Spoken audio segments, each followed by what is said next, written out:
cultured men capable of trading and sharing.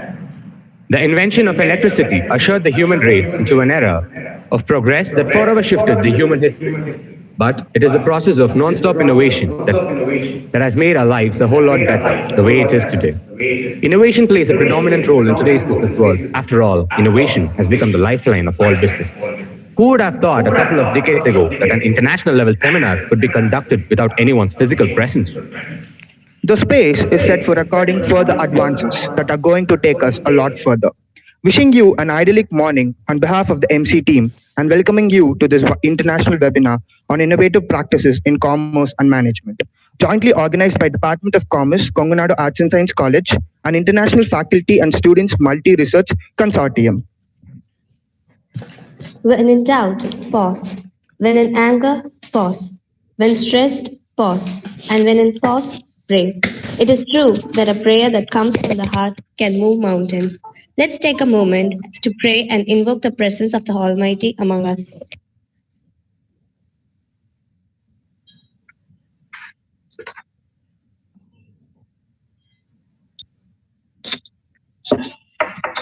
Brahmamurarishurashidalingam Nirmalabhashidashobhidalingam Janmaja dukkha vinashahalingam Tapranamami Sadashivalingam Kunguma chandana lepitalingam Pangajahara Shushobhidalingam Dinahara Kodi Prabhagara Lingam Tapranamami Sadashivalingam.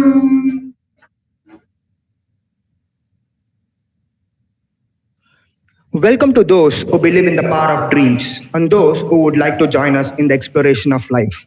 It's a pleasure to start this auspicious occasion by heartily welcoming everyone. I request Dr. S. Uma Ma'am, Head Department of Commerce, KASC, to welcome the viewers. Good morning, one and all present here. Experience is not only a teacher we have. We may talk and reason all our lives, but we shall not understand a word of truth. Swami Vivekananda. With this small quote, I would like to welcome one and all who are present here. I would like to welcome our Secretary Ma'am, President Sir, then our Principal Sir, and our Dean Sir. I will especially welcome our Chief Guest for the inaugural session, Professor Anbadagan Sir, who is the founder of IFSMR and also a professor in Azara University. And for the first session, we have Dhanushkoti Sir. He is from Malaysia. I welcome Dhanushkoti Sir also. And we have the technical assistant to Dr. Shivakumar. Sir is coming from East Africa in Ethiopia. So I will welcome Shivakumar Sir also. And afternoon, we have one more technical session, Rajni Balakrishnan Ma'am. I welcome her. And I welcome all the participants of outside college and our college, teaching and students, research scholars, everybody. I welcome one and all. Thank you. Thank you, Ma'am. Leadership is the art of providing people with a platform for spreading ideas that work. Dr. T. J. Kumar Sir, Dean, School of Commerce and Management, Kongunadu Arts and Science College, is the perfect example for a person with great leadership skills. He is generous, courageous, and passionate. He is strong, smart, and crafty. He gives you respect, love, and gratitude. He believes in you, nurtures you, and fights for you. There are no enough words to explain the importance of the backbone of our department. Now, I request Dr. T. J. Kumar Sir, Dean, School of Commerce and Management, to address the gathering. Sir, please. Thank you, Roms. You gave you a good introduction about me. Good morning, one and all present here. It's a great pleasure and honor to talk the international webinar.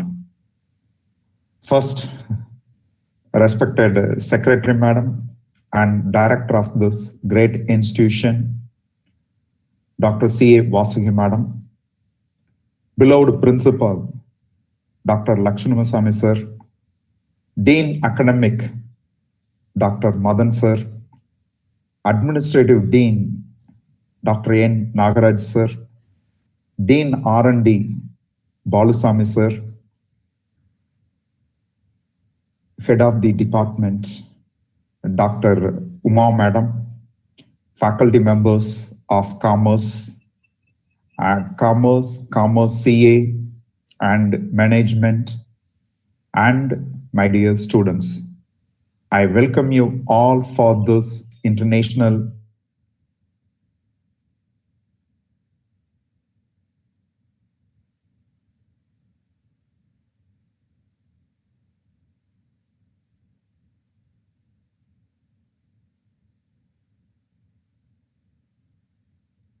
webinar. Once again, I welcome you. Planned it.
Sorry for the inconvenience. Looks like there is some network issue.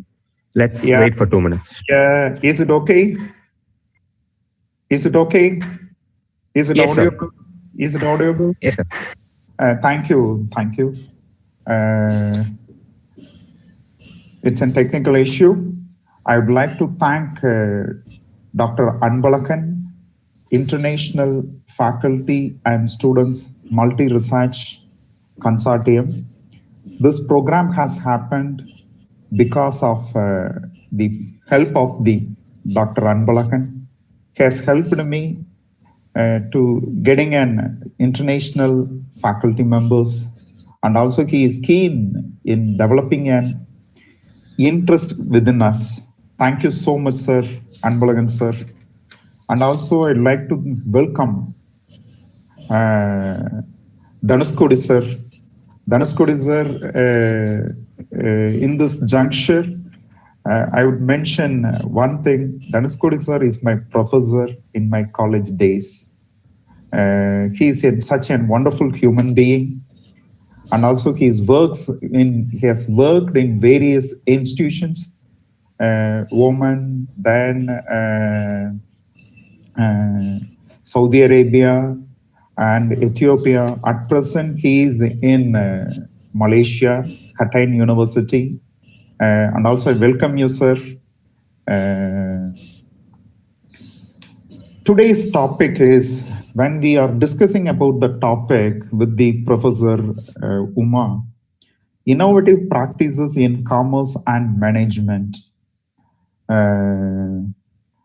So there is after the COVID, there is a lot of innovations or takes place in the commerce. There will be one sentence will be there in the marketing. Modern marketing starts with consumer and ends with consumer. So it starts with the consumer and ends with the consumer. That's one thing in the marketing. Then when we go to the commerce, That's the first thing is the manufacturing. The second is the transportation, distribution, insurance, communication, banking, warehousing. Nowadays, everything is getting changed. See, manufacturing traditionally, what the manufacturer manufactures, we have to buy it. Then second part, what the consumers' taste and preference are given importance.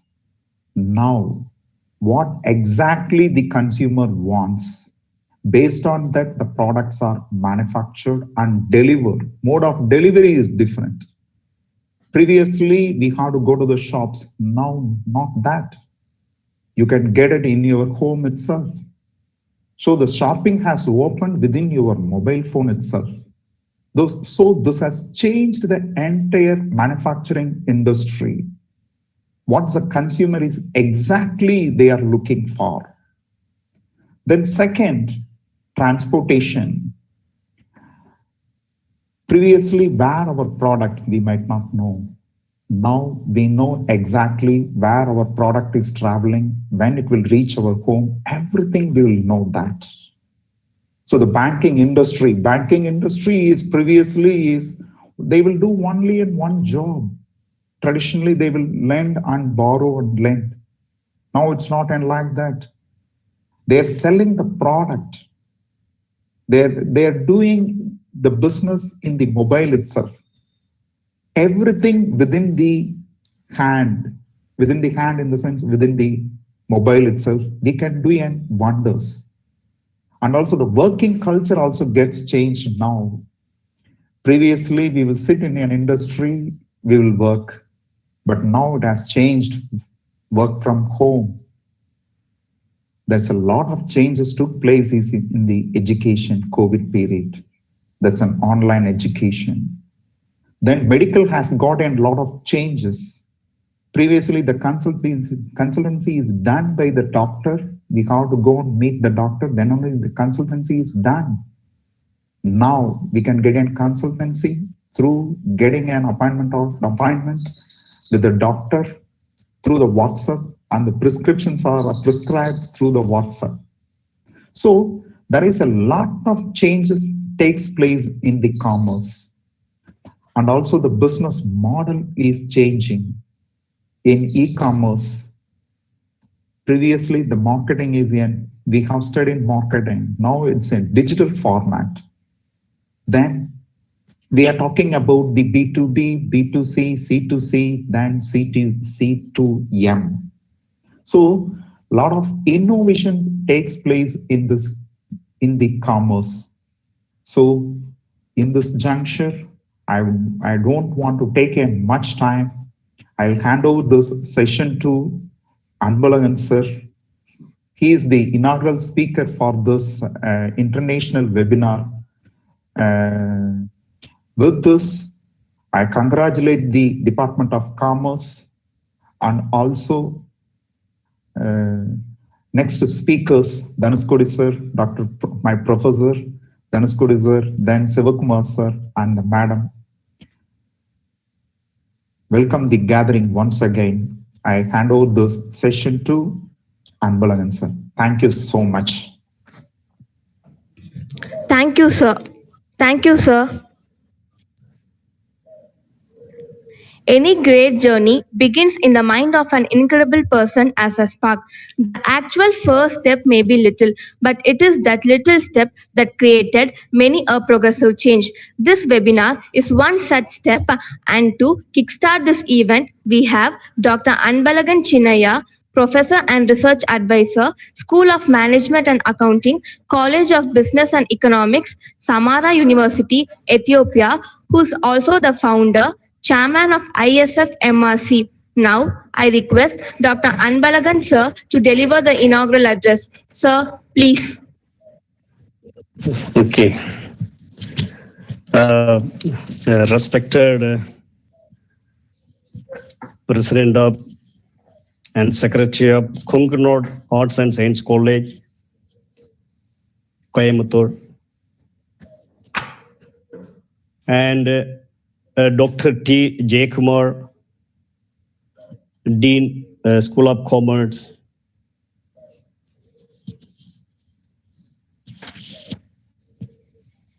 And Dr. Uma ma'am, the organizing secretary of this international conference. And resource person, Dr. Sivek Kumar, Dr. Dadus Kodi, Dr. Rajini ma'am.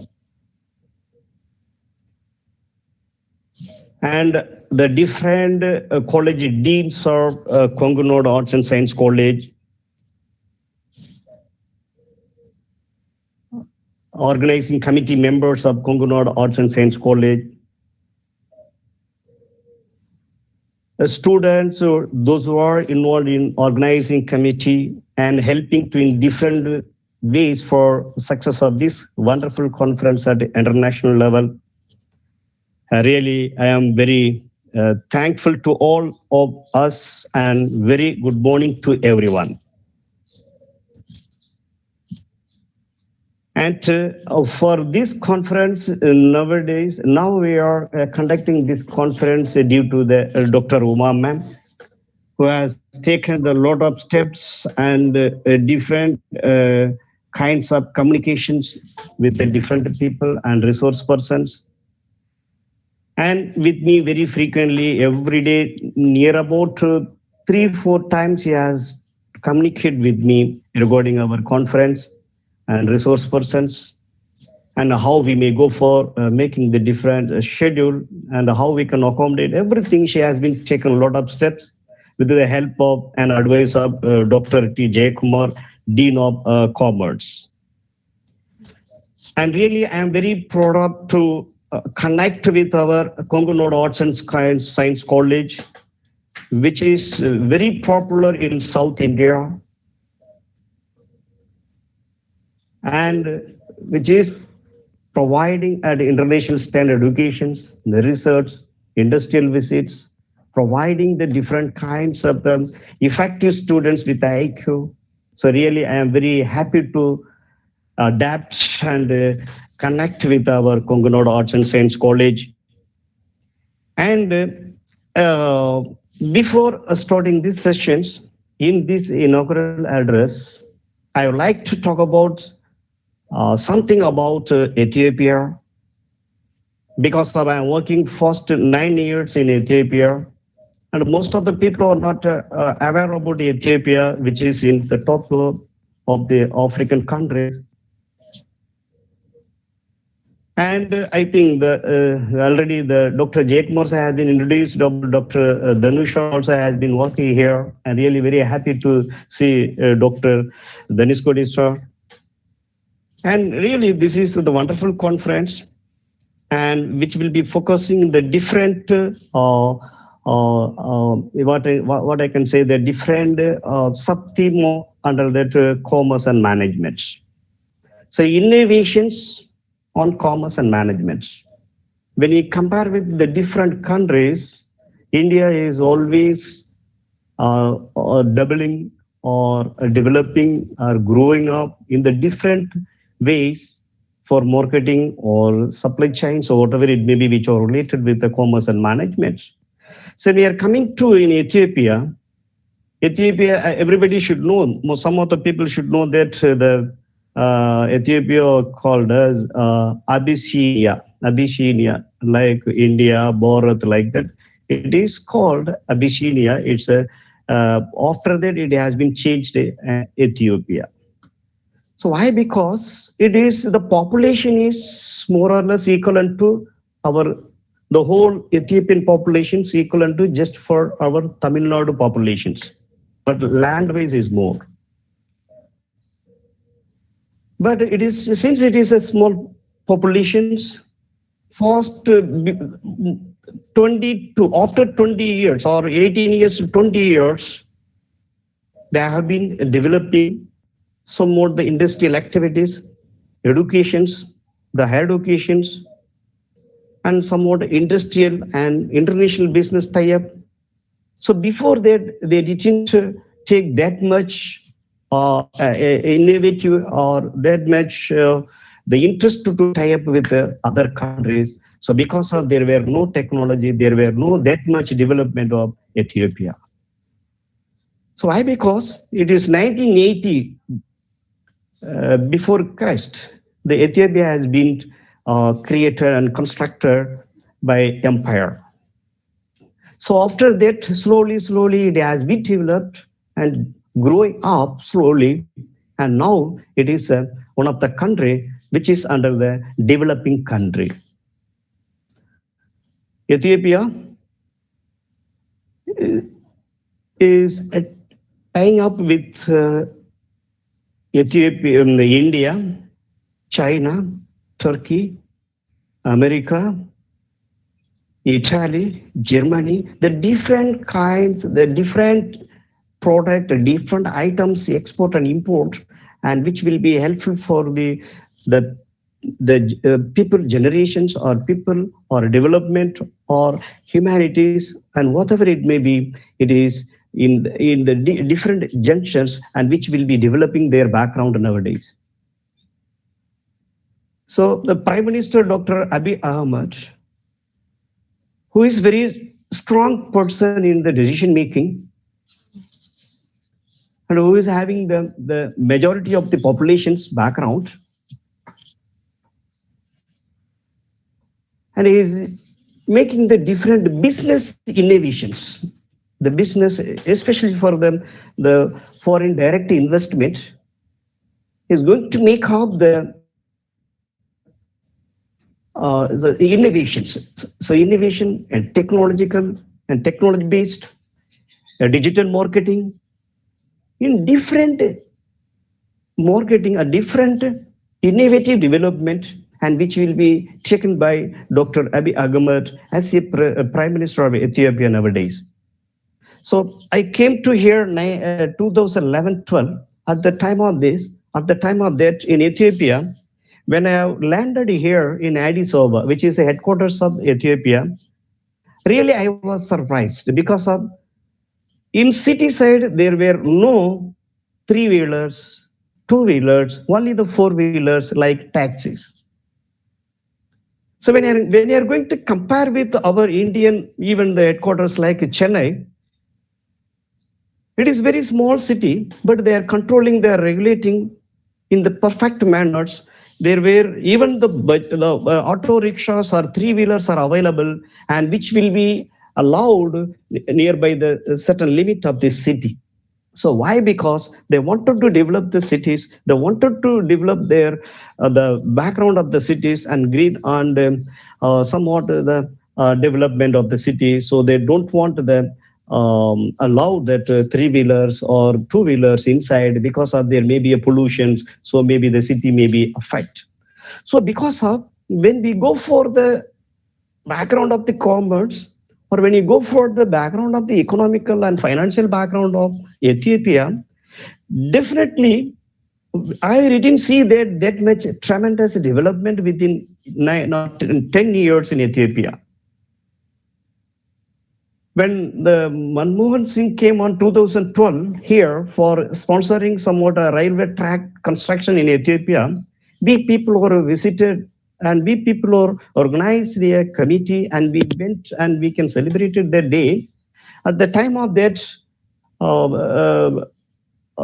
Mellese, he expressed the term, in our life, the whole Ethiopian thankful to India and Indian Prime Minister and Indian people because of we got the good educations, good English language from our Indian expatriates, Indian teachers who came before 35 years, 32 years, who have taught for us. So because of, we could remember that, so because of we wanted to very strongly tie up with the India, especially for the educational activities and development. Nowadays, even you can see that, so plenty of African students are studying in India in the different universities, institutions, colleges in the different parts of India, especially from Ethiopia, a lot of students for PhD, master degree, engineering. So why? Because The lot of foreign funds are available for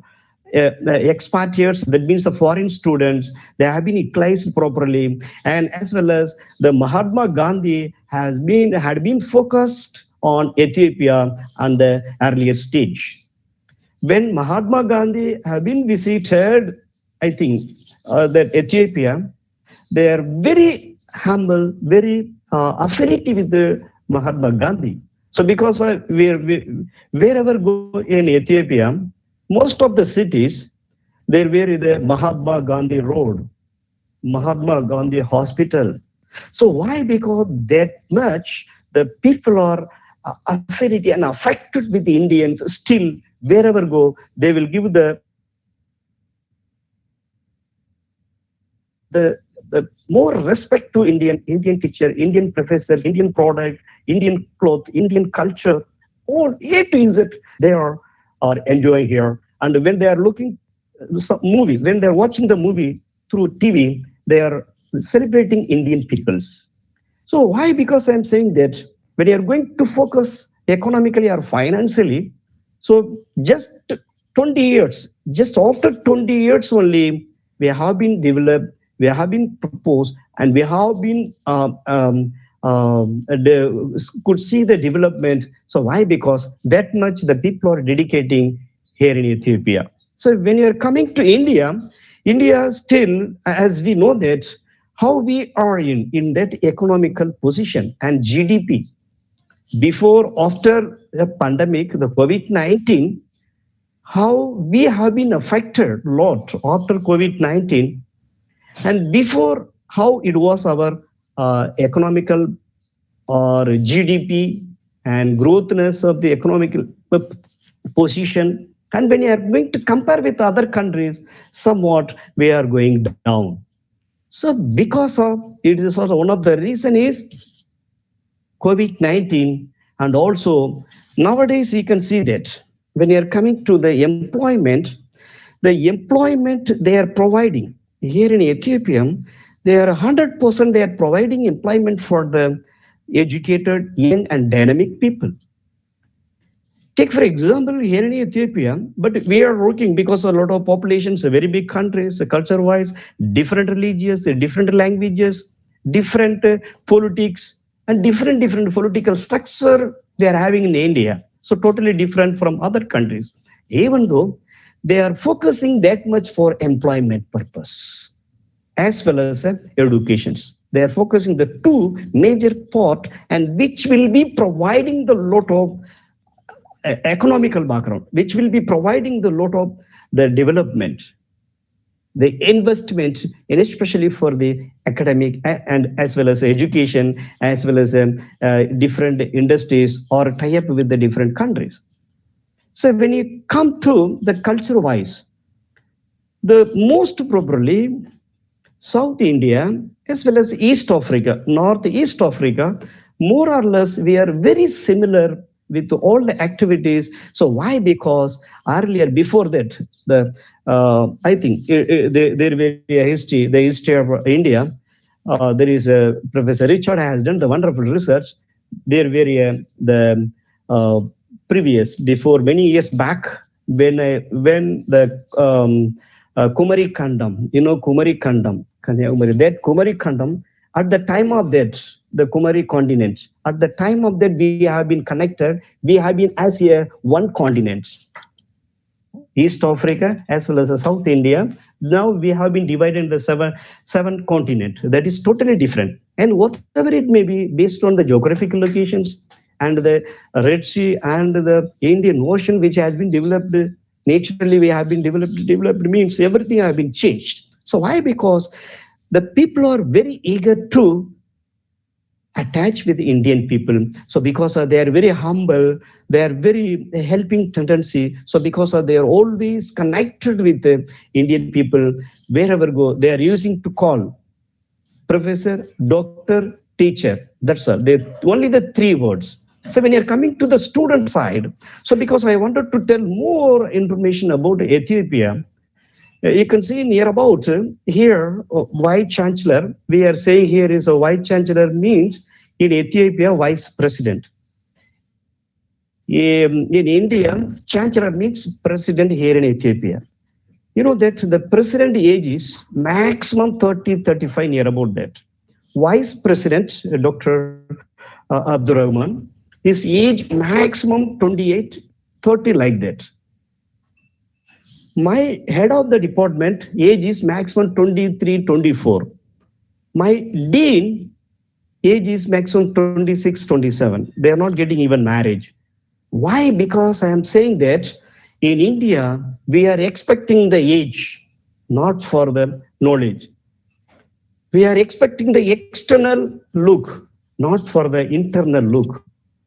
But here, only the internal, not the external. They are not focusing. If you are qualified, you must take the part of that institutions, part of the universities, part of the department, part of the research, wherever go in Ethiopia. So because of that, we Indian people attracted Ethiopian teachers, Ethiopian students. Because of, I am near about more than 52 years, but in our college, the business economic college, I am a senior. Most people here in that college, because of they are concentrating, they wanted to regulate, they wanted to implement the different ideas, the different development. So because they are not thinking about the age.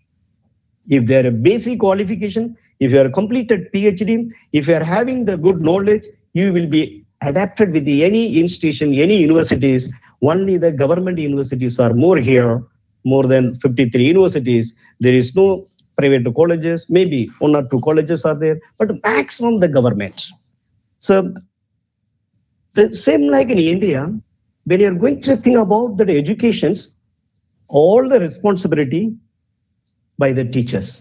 There is no pressure, there is no unnecessary guidance, there is no unnecessary activities, nothing. The head of the department allocate the courses for teachers.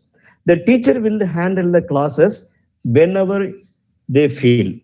But there is a schedule. After issuing the schedule from the department, and we are going to make our schedule, and whenever the class is there, we should go for the class and we can take the class, we can return back. Even though the students, it's a very humble student. I never seen such kind of the students even in India. They are disturbing a lot in the classroom, but here you can see that even some of the students near about the master degree student near about 40, 38, very aged person also studying in regular mode. So why? Because they wanted to improve their language, they wanted to improve their education, they wanted to improve their financial background. Even take for example, here in Samara city, this is Samara city, regional state, we are called here regional state. The state name is Upper State, like Tamil Nadu, Upper State. The Upper State, there is no chief minister, but here president. My university is locating between the assembly and airport. I am in the central place. So our president, Awul Arab, his name is Awul Arab. He was my student last year. His age is near about 40, 43, below 45. Now he become ASEAN. Last year he becomes ASEAN CM, chief minister. That means president. Here, everything possible who are the knowledgeable person, who are the dedicated person, who wanted to develop, who wanted to success the proposal which is given by become as a president, a leader. So when you come to the political part, here near about 10 regional states are there. Before 1 year, it was a 9 regional states. Now it has been divided 2 parts. Now the 10 states are here. That's all. The 10 states having 10 flags. The 10 states, each state having 1 flag, 1 competitor to the prime minister. But if you are coming to Tamil Nadu or other parts of India, we are saying that population, that is totally different. Population is not that, but the structure, we can talk about the structure. Minimum 30 flags are in Tamil Nadu. Take for example, 28, 20, 23, 25 flags, 25 parties are in Tamil Nadu. But here there is no such kind of the party. There is no such kind of the flag. Only one flag for one regional state. If you go for any state celebrations or in any state university celebration, convocations, whatever it may be, all the 10 flags will be hosted in that surrounding when they are going to celebrate. So why? Because I'm saying that we are thinking everything as a business. We are thinking everything as a financial background. So because we have been structured and we have been restructured and we have been formed such kind of the way. So because we can't able to do it anything. So when I'm coming here, I am thinking about myself.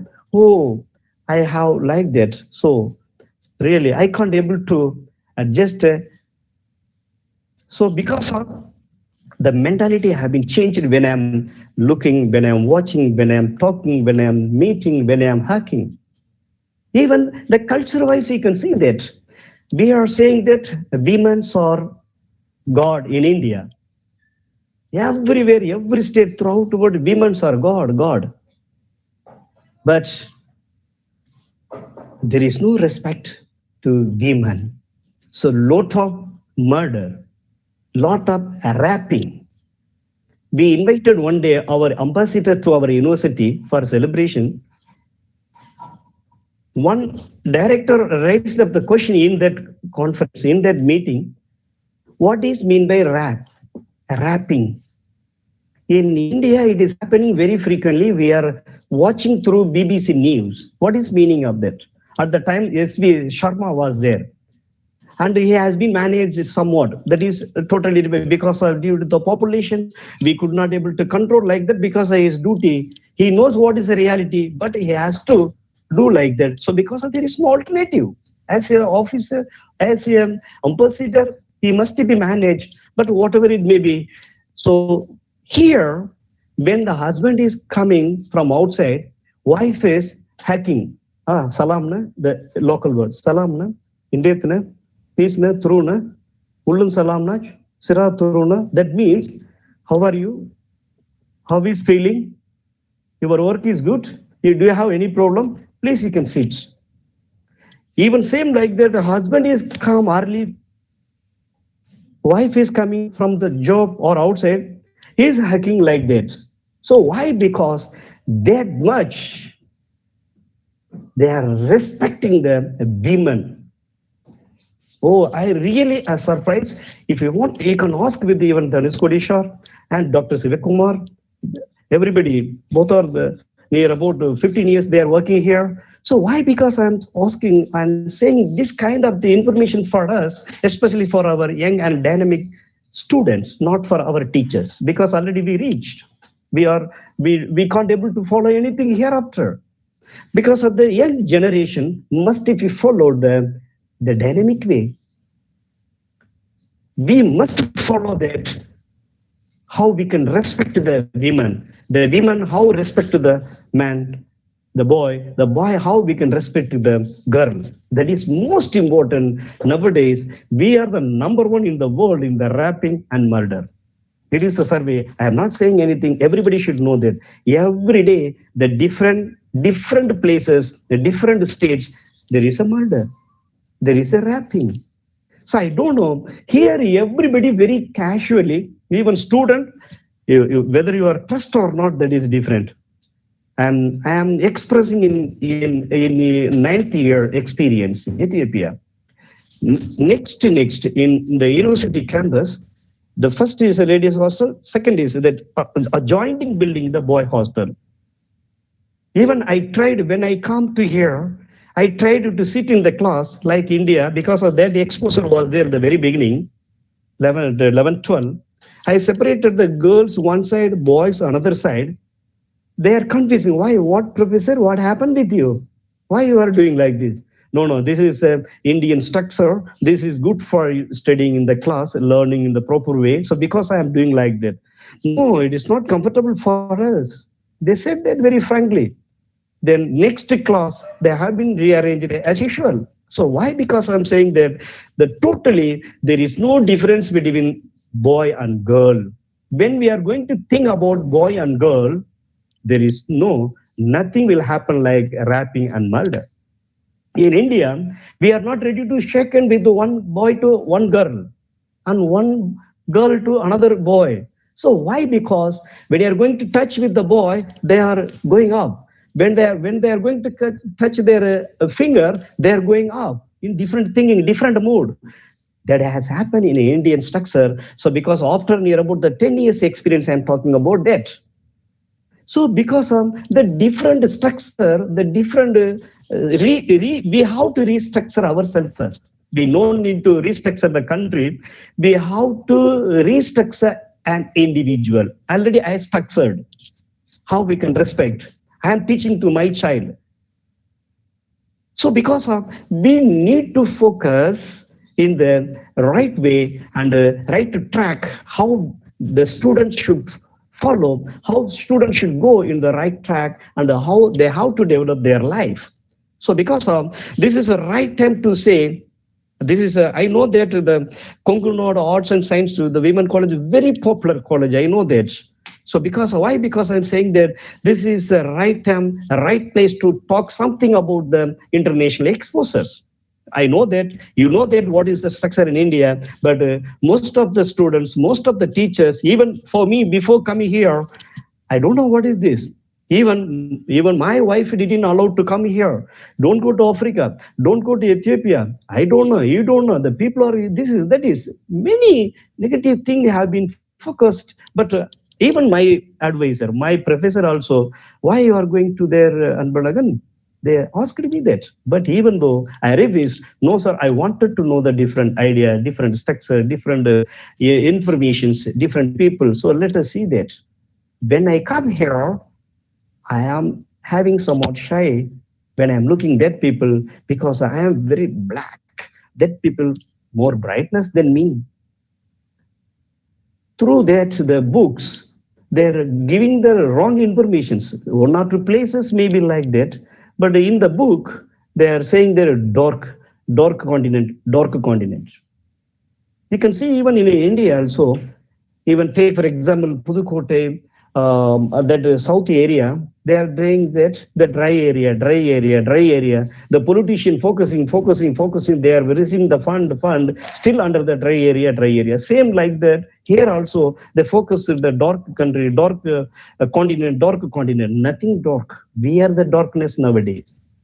India has failed already in economic, but in Ethiopia, even in this occasion, in this pandemic, there is no that much people are affected coronavirus. Take for I'm saying that in my state, upper regional state, there is no coronavirus. Even no one dead. Maybe some people suspected, but nothing. Here zero in this state. Even some of the places with the due to the some different reasons and the different country people, those who are coming to here, maybe they found somewhat, but not that much here in Ethiopia. Especially in my state, there is zero in coronavirus. So because we have been started to October itself, the first semester, now the second semester is going on. Physically, we are talking in front of the students. There is no, as usual, it is going on because already the World Health Organization suggested that and informed us African country people are having the enough and more than immunity power. So when I was in India at the time of the COVID-19, I was watching that through the TV. So really they have been proved. So why? Because we have to approach as a human being. We have to approach as a brother, as a sister. That must be needed as a student.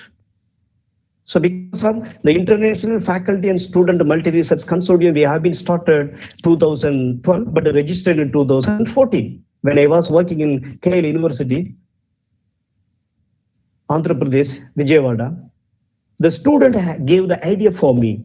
the student, KL University students have been given such kind of the idea and information how to form, how to construct, how can everything has given by the student itself, not by me. So because of still it is continuing with the different programs, different activities. So because of totally we are involving the students in this forum for the research, for the other activities and educations and different academic activities.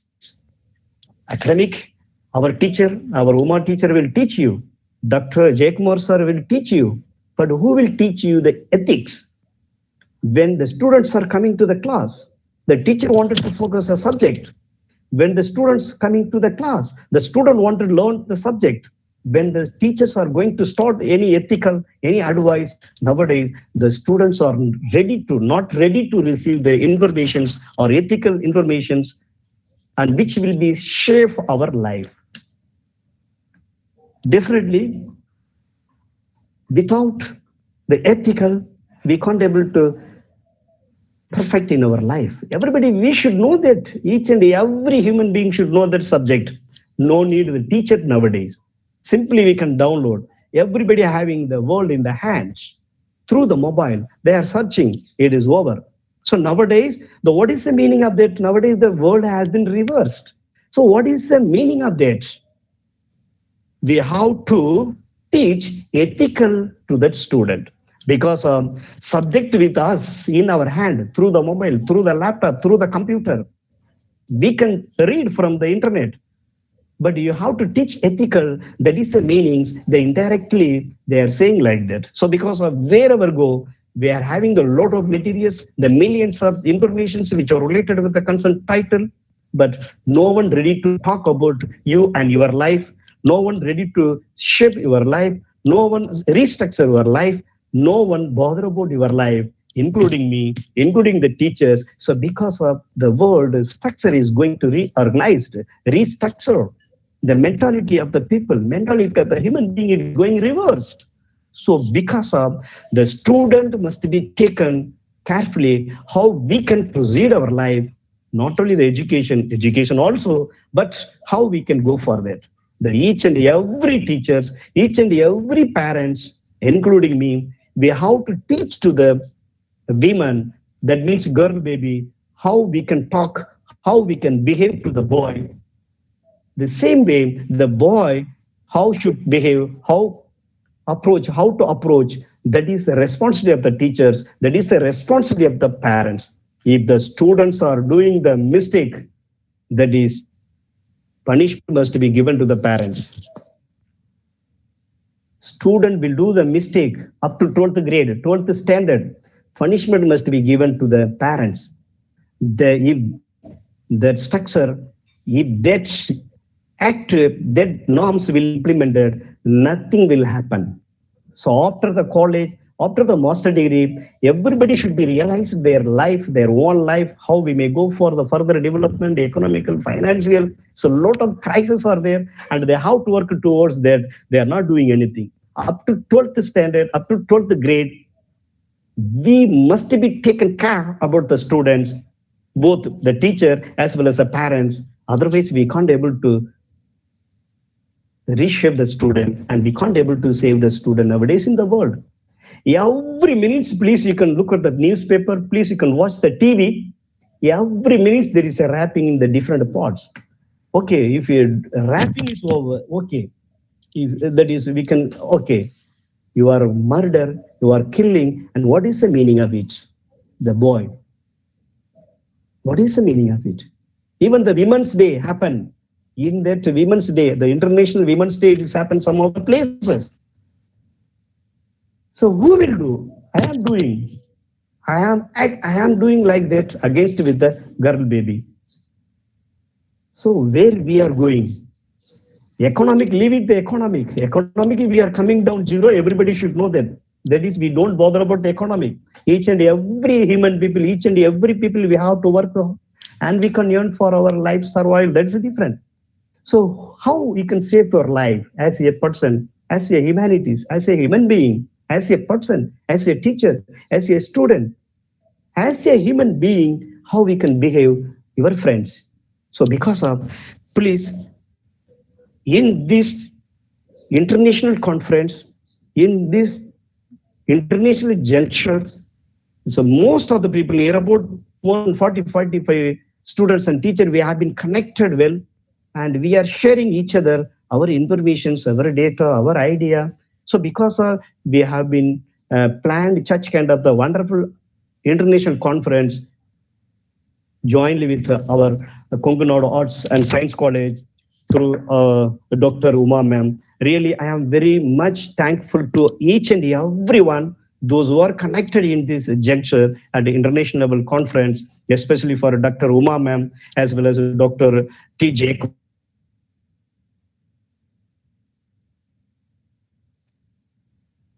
Our Dean, the School of Commerce, and as well as our staff members and our organizations. Really very happy, and thanks for all the people. Once again, thank you very much for such kind of the wonderful opportunities, and if possible, and we will meet in futures. Thank you very much for all the students, and especially thank you very much for the prayer song we have done, the wonderful song I really enjoyed. Thank you very much for everyone. Thank you very much, one and all. Again, thank you very much.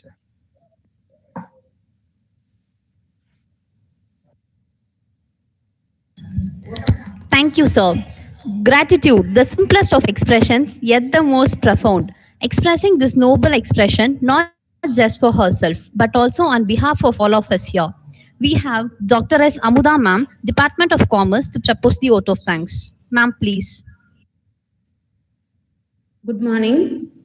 Tinaitunai nandri seyinum, panittunaiya kolvar, payan therivar.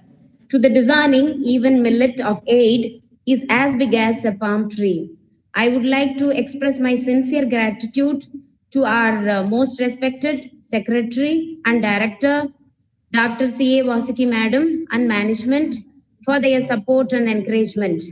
I would like to thank our beloved Principal, Dr. M. Lakshman Sami Sir, for his guidance. I'd like to thank our Dean Academic, Madan Sankar Sir, Dean Administrative, Dr. Nagarajan Sir, Dean School of Commerce and Management, Dr. Jaikumar Sir. I would like to extend my gratitude to our Chief Guest, Dr. Anbarahan Sir, Professor of Samara University, for enlightening our students and for the valuable words. I would like to thank our department head and other department heads and all fellow staff members from our and other colleges. Last but not least, I would like to thank all my dear students for patiently being active throughout the session. Thank you. Starting over can be challenging, but also it can be a great opportunity to do things differently. Let's move on into the first technical session of this webinar. I request Joel and Kanish to welcome the viewers and introduce our chief guest for this session. I feel privileged to extend my warm welcome to our honorable chief guest and all the viewers to this one-day international webinar on behalf of Department of Commerce, Konkanadu Arts and Science College, Coimbatore, and IFSMRC. We all can't be the next Steve Jobs or Elon Musk, but we have to agree that innovation is everywhere. One such area that has seen a lot of innovation and technological advances in the recent times is the field of management accounting.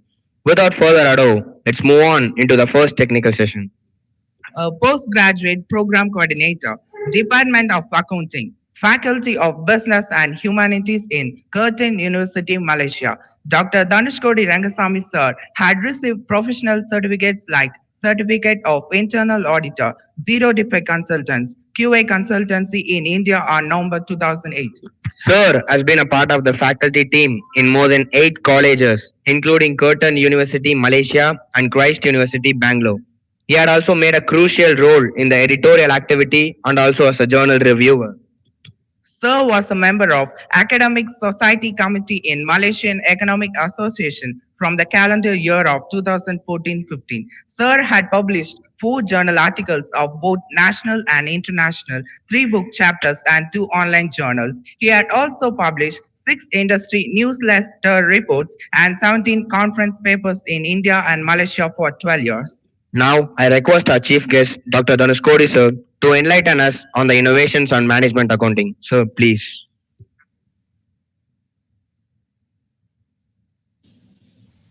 Thank you very much for the introduction. Just I can share my slide, then I will continue my presentation. Just please wait for a while. Just I'm sharing my slide.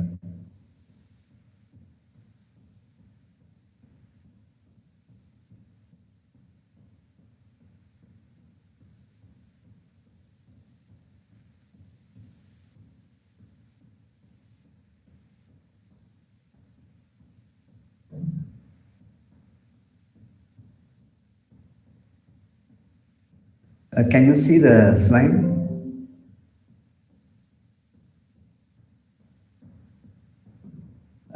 Yes, sir. Yes, sir. Yes, sir. Yes, sir. Technology. Yeah. Yes, Okay. sir. Okay. It's visible now. Okay. Yes, sir. It's visible, sir. Right. Okay. Okay. Thank you very much. Yeah. Now the time is 11:10. A very good morning to everyone. First of all, I would like to pay my sincere thanks to the management of Kongunadu Arts and Science College, the Dean of Commerce, Dr. Jay Kumar, Head of the Department, Dr. Uma, and also the faculty members and students for giving me an opportunity to share my thoughts to you in this occasion. Right. I want to give you a very brief introduction about myself. Already you have a detailed introduction section. Even though just I want to give you a very brief information. My name is Dr. Dhanushkodi Rangasamy, presently working in Curtin University, Malaysia. It is a branch campus of Curtin University, Australia. I'm working here since 2012. Previously, I was different organization and different countries. Professor Anbalagan also mentioned that during the year 2003 to 2007, I was in Ethiopia, Jimma University, and also in Oman, Salalah Technical College. Okay, thank you very much once again to all participating in this presentation. Right. So today, what I want to share, the present scenario is a technology transformation. Yes, we know very well. In many respects, the technological aspects are a lot of changes happening. Nowadays, the people are learning too many things. Even you can see in a small village in India, they know how to operate the technological devices for their education. A very small baby, due to this pandemic, or that baby wants to study through the mobile phone or the laptop. So the technology transformation has been developed extraordinary way, no doubt at all. All right. In this presentation, I'm going to take two aspects.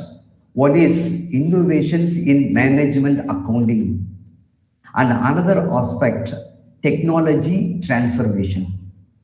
Of course, we accepted now Industry 4.0 technology transformation goes in a good way, right? Due to this technology transformation, how it contributes in the management accounting. Maybe you ask a question, sir, why you are taking management accounting particularly? You can take accounting as a whole or take a commerce as a whole. Why you are taking management accounting? The reason behind management accounting, it's in a one word or in a key term, it collects data, analyzes data, and present to the top level for decision-making purpose. Therefore, if they are going to provide the information to the top level, nowadays they expect the information very fast, very quick. If you are delay, the another person overtake you. The same way, the management accountant are very important for taking a decisions in the business. Therefore, what are the innovations that happen in the management accounting? That is my perspective. Okay, right. In simple, objective of this presentation, technology transformation, impact on innovations in management accounting. Right. So before studying the technological aspects, our father of nation mentioned that be the change that you wish to see in the world. Okay. So you come into the change, then only you can wish to see in the world. If you are not ready to change, you are not able to see anything. Maybe one or two points I'm going to associate with Dr. Anbalagan. If you have a will, if you have an interest, he said his professor asked him, why you want to go for Ethiopia?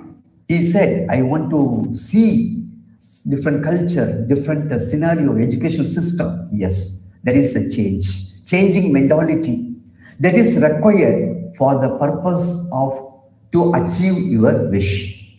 So here also the technological changes comes, we have to welcome the technological changes. We have to accept the technological changes, right? One famous quote, always people who pronounce everywhere, there is nothing permanent except change. Yes, nothing is permanent. Can you say this one is permanent? No, everything is going to change. So only the permanent one is the change is the permanent one. So therefore, we have to accept the change. We have to involve into the change. Just you can see the picture. Many people, they are standing over there in the rock. Only one person who jumped into that. There is a committing to doing something. So we have to commit to do something. Then only we can act accordingly. So therefore, change is very, very important. Accepting the changing mentality is essential, right? One more definition about the term, what we can say. All right, change, where we are now as a current reality. Yes, I am in the current reality, but over the period, I want to be in the future, over the 10 years, I want to be in such a position. That is your vision. You want to achieve your vision, you have to accept the change. Accept the change. Otherwise, we are not able to get. According to Levin theory, that theory is also says about it, motivation for change must be generated before change can occur. Yes, that motivation is required. Okay, one thing I always remember and also believe on that. What you want, you can get it. Really you want, definitely you can get it. How, sir? For example, while I was working in one college in India, I thought to go for abroad. So I started collecting data. Once I started, my next street, one person, previously he was working in the same place. Even I worked in I stayed in the same place for the 10 years, but I did not know about the person who was working in the place. But once I started collecting data, I can. So therefore, what you want be, you have to accept the changes. Okay, right. Now you can see here another interesting information, that is technology transformation and business thinking or business decision. Yes, the business decision or the business thinking are based on various factors. Many factors influence your business decision or your business thinking. Example, competition, politics, economics, technology changes. We can say so many points, but this research, competition includes many aspects, market and everything. Politics includes certain points. So therefore, this research clearly indicates that 38% of the opinion mentioned that business thinking is based on technology change. Technology change. So therefore, technology change is inevitable in the part of the business in general. In specific, technology changes is very important for management accounting, right? How it is very important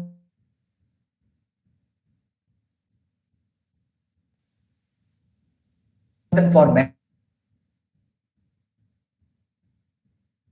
management, right, of innovations in management accounting. Thus, we want to know the difference between digital transformation and digital technology.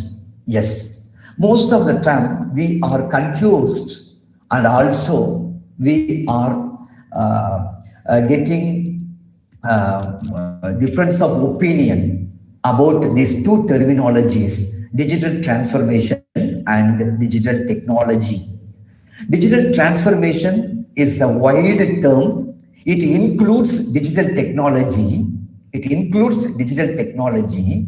So digital transformation use digital technology to create a new or modified existing business process, culture, customer experience. Okay. So simply digital transformation, you are going to use a digital technology and to meet changing business and market requirement.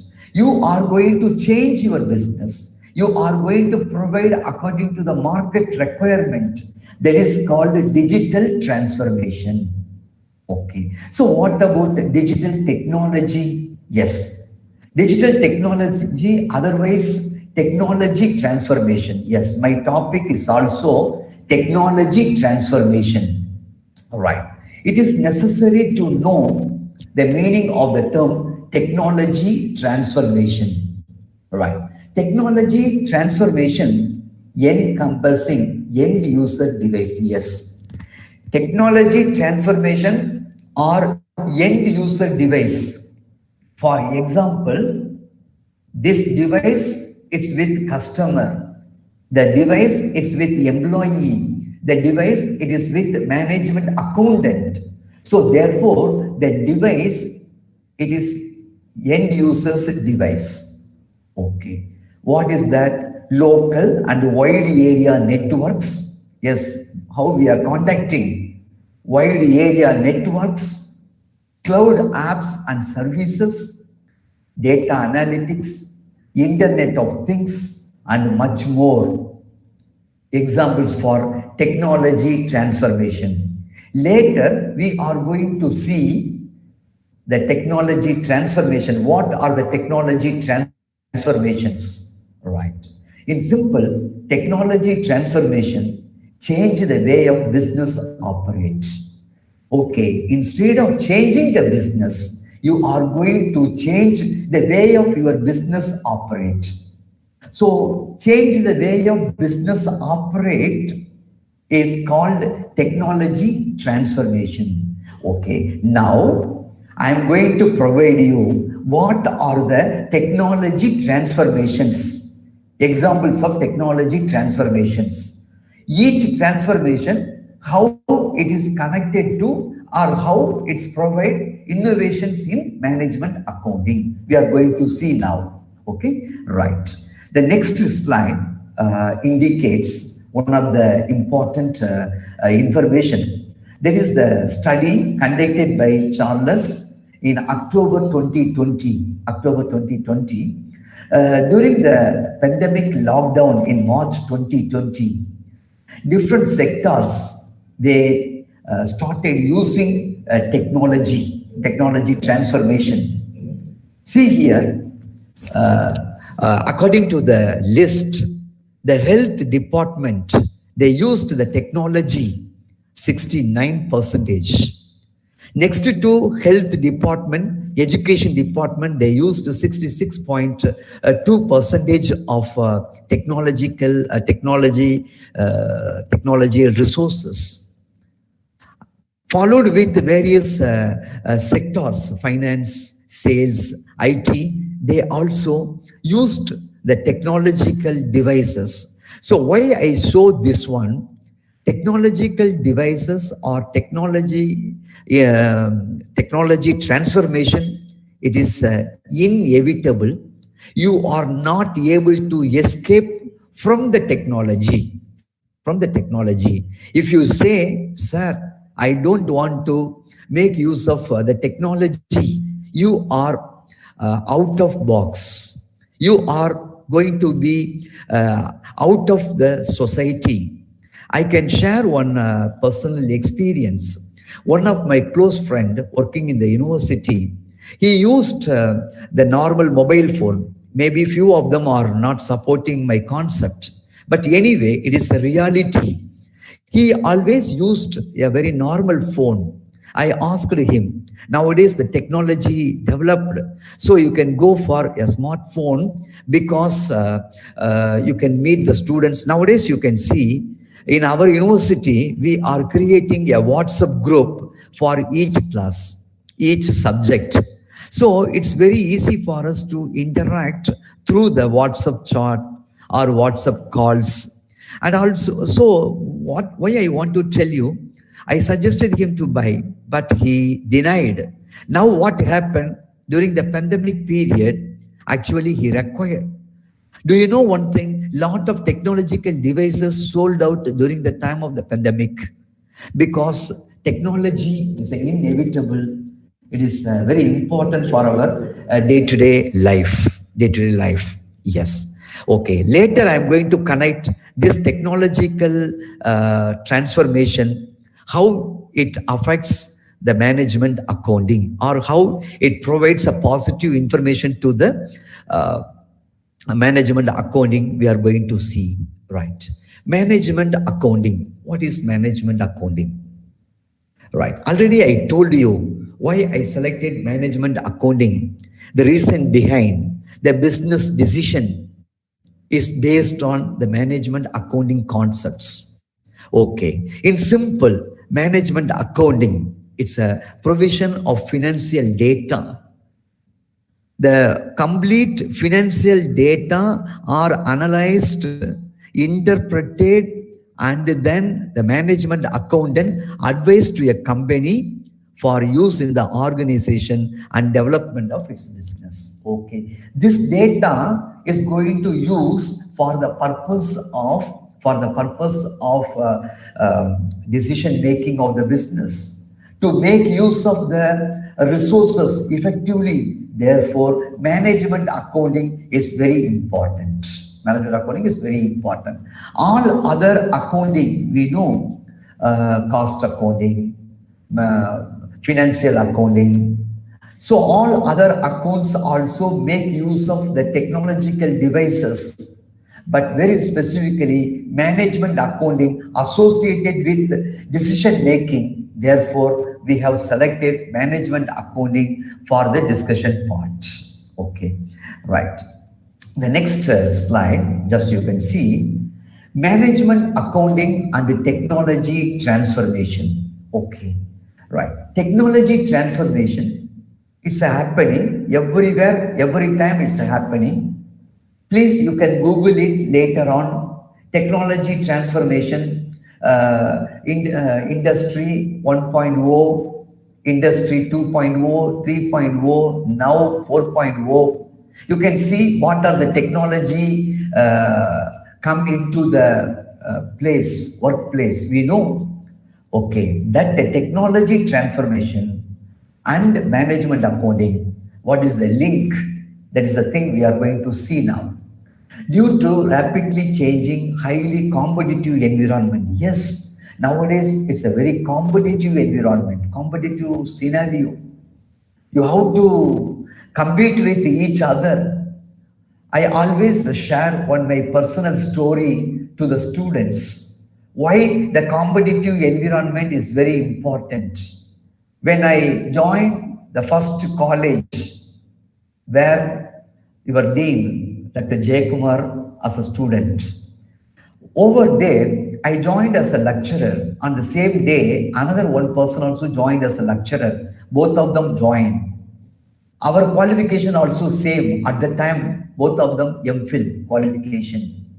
So we worked together in two different departments for a few days. The management asked us to apply for residential warden. If we got that position, it is good for us. No food expenses, no accommodation expenses, and also they are going to pay money also. So both of them are applied. Okay, they asked the question to us.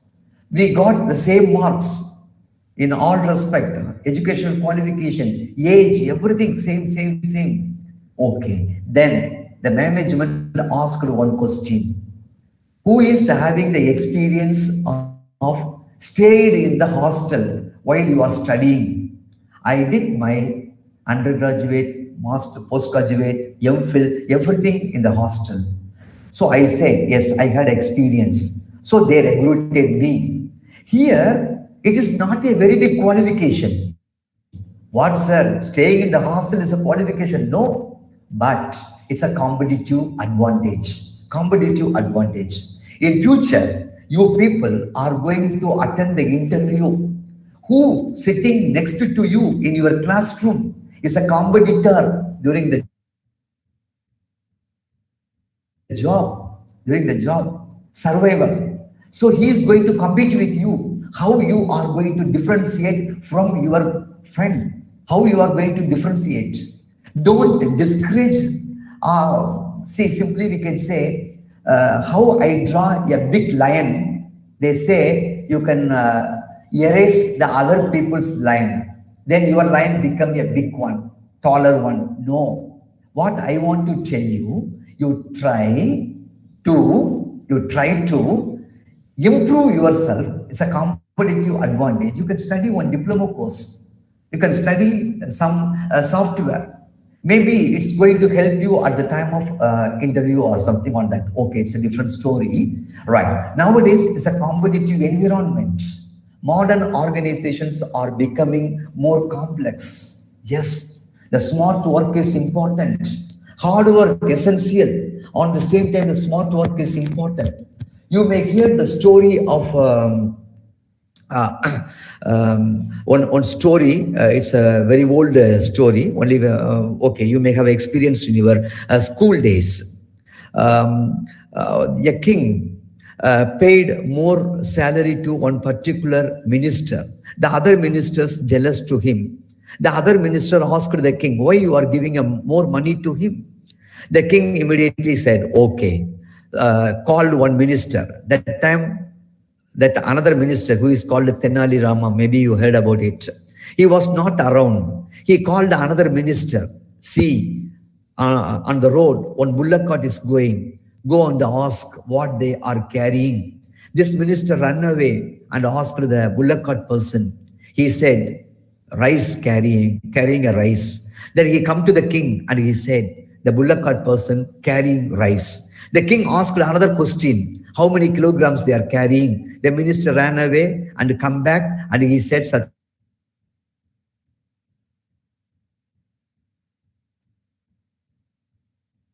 amount of, this is one Tenali Rama, and asked him, you go and ask what they are carrying in the bullock cart. The Tenali Rama reached that bullock cart person and collected the information and come back and he said that this bullock cart carrying rice, they already paid the tax to the government. He explained everything. So this is what we can say. It is called as smart work, very smart work. You should be very smart, otherwise you are not able to win the race. For example, maybe your faculty asking you, who is going to moderate this program, who is going to participate in this program. Only few of them are ready to come up. So this is it's a more complex scenario. Globalization and also liberalization, technological advancement, all our existence in the organization. So we have to compete very fast, very fast. In this situation, there is a need to stimulate the organization to respond more innovatively. Yes. How to work in the next level? You have to think on that. See, during the pandemic, we conducted online classes. Actually, in my university, all these facilities are available already. There is no any big issue for us to come into the online. So we have our own blackboard, we have our own OSS system. So this is what we can say. You have to think innovatively, right? Okay, need to simulate the organization to respond more innovatively in specific management accounting. In management accounting, you have to think in advance. That is, the situation is going on now. Okay, right. Few literatures also supporting the same concept. Digital technology contributes innovations in management accounting. Yes, it is acceptable by a research study, Accenture 2018, Eklund 2018 studies also insisted. In general, digital technology provided major consequences for a number of professions. Yes, just now I showed you a slide. It indicates different professions. They have a technology implementation, especially management accounting acquired many changes. Management accounting consists of a lot of innovations due to the technology, right? The roles of management accountant are expected to impacted by these consequences. Yes, management accountants are expected to impact according to the technological changes. Okay, now we straight away come to the familiar technology transformation. Okay, lot of technology transformations are available, but I picked up only few technology transformation from Industry 4.0, Industry Revolution 4.0. I have picked up only 5 items. These 5 technology transformations are very close connection with management accounting innovations, right? How this technology transformation connected to management accounting innovation, we will see now. Before, just you can go through what are the 5 important technology transformation. Okay, it is not a new one. I don't want to explain about this one because you people know very well. Nowadays, our students, they are already Dr. Anbalagan also mentioned that materials, study materials, everything available lot through this technology transformation, right? So cloud computing, it is also one of the technology transformation. The internet things, enterprise resource planning, big data, artificial intelligence, all these are very important and familiar technology transformation. Okay, this technology transformation creates some innovations in management accounting. Okay, now we can see one by one. The first aspect. Okay, are you okay? Comfortable? Can I continue?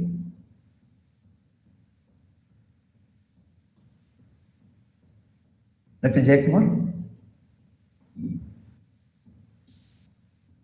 Are you comfortable? Comfortable. It's comfortable. It's quite interesting. Okay. Thank you. Examples. You can go ahead, sir. Okay, thank you very much. Thank you very much. But I can maintain, strictly maintain on the time also. Yes. Okay, Yes. right, fine. Good. Okay. So artificial intelligence, it is one of the important technology transformation. What is artificial intelligence? It's a ability of a digital computer or computer controlled robots to perform the task. Yes, nowadays we are make use of this digital computers and computer controlled robot, especially in the manufacturing sector. One thing I slightly contradictory with Dr. Anbalagan. I'm very sorry. It's an academic forum, so therefore we can register our concepts also. Right? There is no alternative for teachers. There is no alternative for teachers. Whatever the technological devices comes, a teacher is required. You are going to acquire a knowledge through technology, but a guide or supervisor, a teacher, a mentor, even you can take in the religious part, you need one guru. So therefore, teacher, there is no what we can say alternative. Okay, there is a different story here. The robot for manufacturing sector, digital computers are introduced in the technological part. What happened? It's create a tremendous changes in management accounting. Okay, what happened in management accounting? Yes, after the digital computer, powered invoice management. Do you remember, or maybe you are not having experience? Once the goods sold out, we are going to prepare the invoice only after few hours or few hours. But due to a digital computer, artificial intelligence, a powered invoice management has been available in the management accounting. So therefore, the powered invoice management is one of the innovation, right? And also, machines get all necessary information. Take an example, if you go to a medical shop, or if you go to a very big departmental store or a malls, you can see if you want a particular item, the shopkeeper not going to the not going to this place where displayed the commodity. Very simple, he used a digital computer and he find out how many goods available, where it is located, like our library.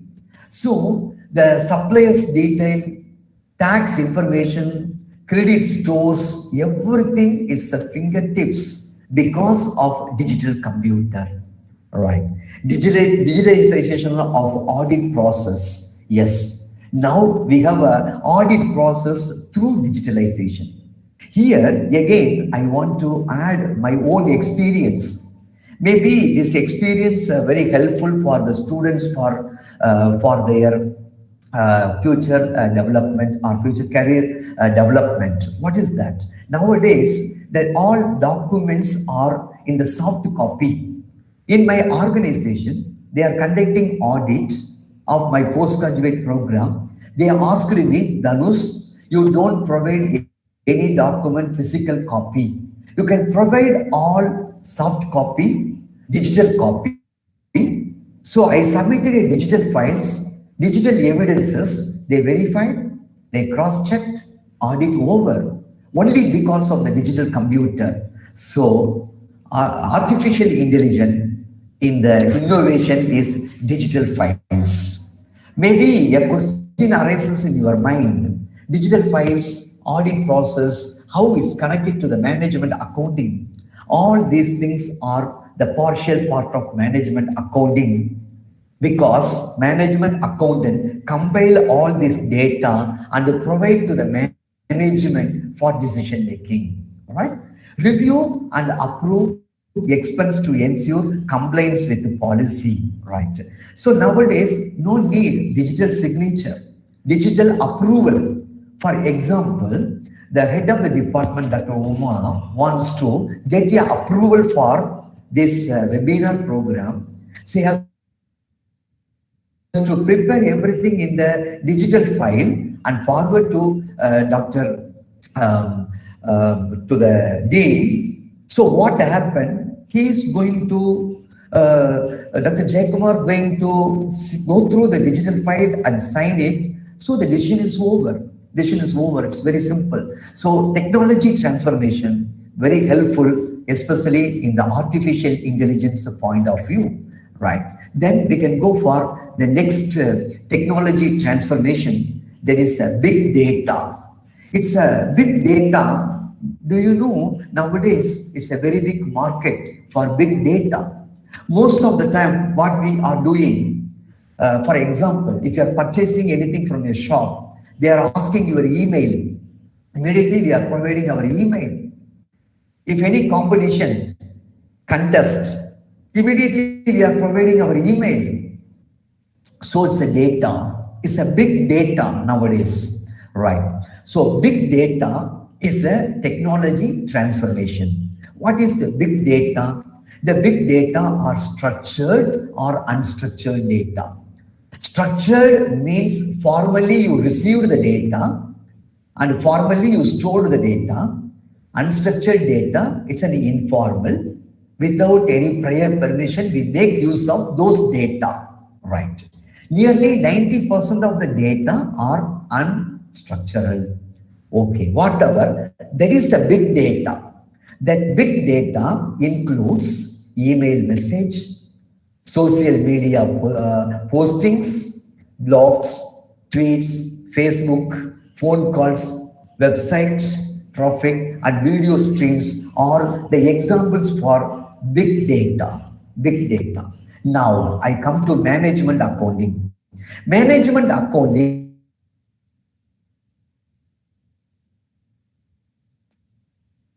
make use of this decision. Management accountant need big data.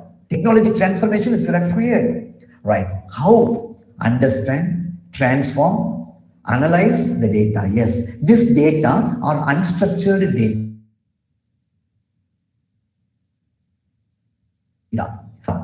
There is through the WhatsApp, it is not a structured message, unstructured data. As a management accountant, I'm going to understand, transform, analyze the data and provide it to the management for decision making. Right now, the management accountant are using the big data. Okay. Another important aspect in the management accounting that is called management control system. I am teaching this unit for the last 5 years, management control system. What is this? The head of the department or the department head motivate their employees to achieve the organizational goal. For example, Dr. Uma insists their members, that means the faculty members, to achieve the faculty goals. That is called management control system. It is also come up from the big data, right? Deliver a predictive analysis. Okay, you are going to do a extrapolative data analysis. You need lot of data. You can get it from the big data. For example, today I want to sell gold in the market. I want to know the price. Where can I get? I can get it from the big data, right?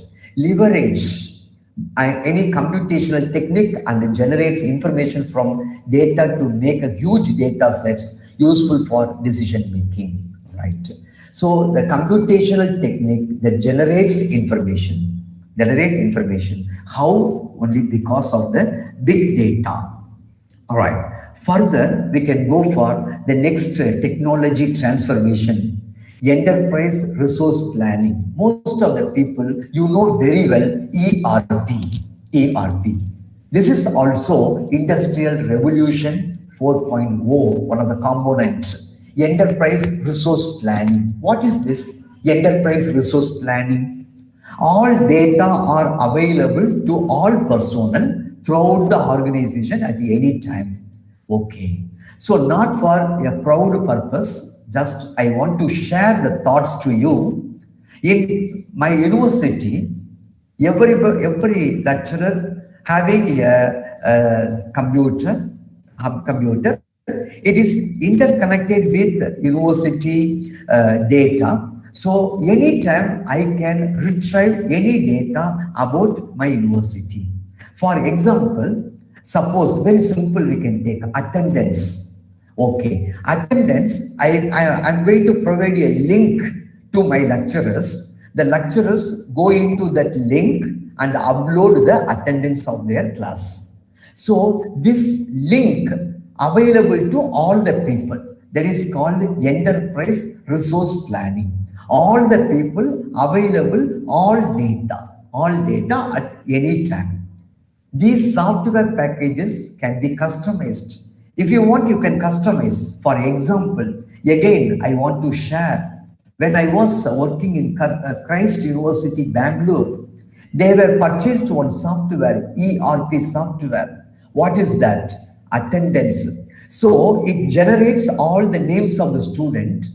I don't want to take the attendance. I take the attendance in the class. Later, I enter the attendance into these resources. It's available to all people. Anytime you can see. For example, one student father asked about the student's attendance, not necessary to wait until the particular lecturer come in. Head of the department can open and see the attendance. Dean can open, see the attendance. Anyone in the organization can open and see the attendance detail. That is called enterprise resource planning. Right. This technology make an impact in the management accounting. How? You are getting the knowledge of analyzing information. That is very important. Analyzing information is very important. Don't take as it is. You have to analyze the information.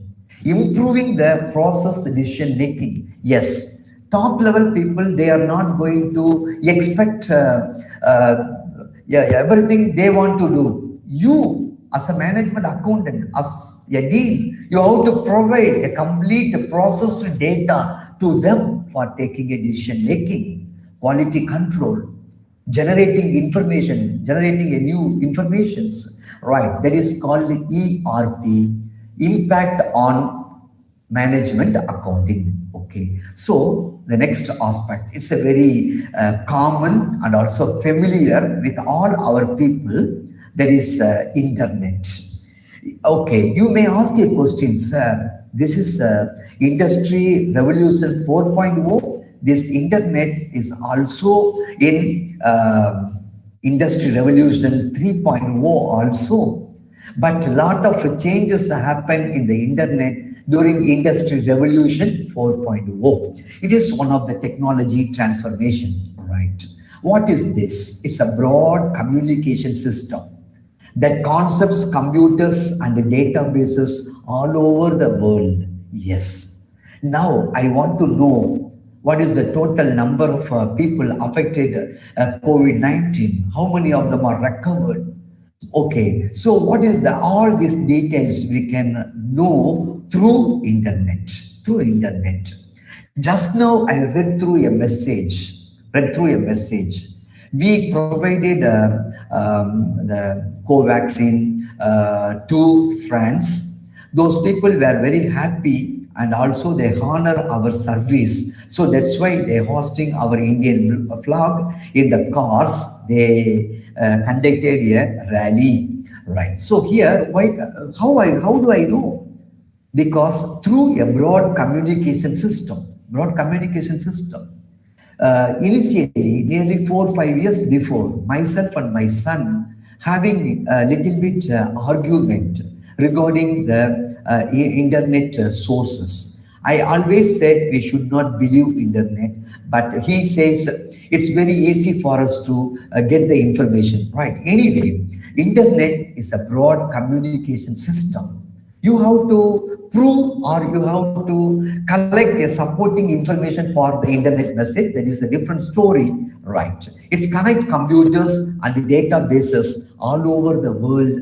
This is one of the technology transformation, right? Application into our management accounting. Yes, the management accounting make use of internet, and then they provide financial advice over the internet. Nowadays, many people, they are freelancers. Freelancers, it's very familiar in Bangalore, maybe in Coimbatore, I don't know.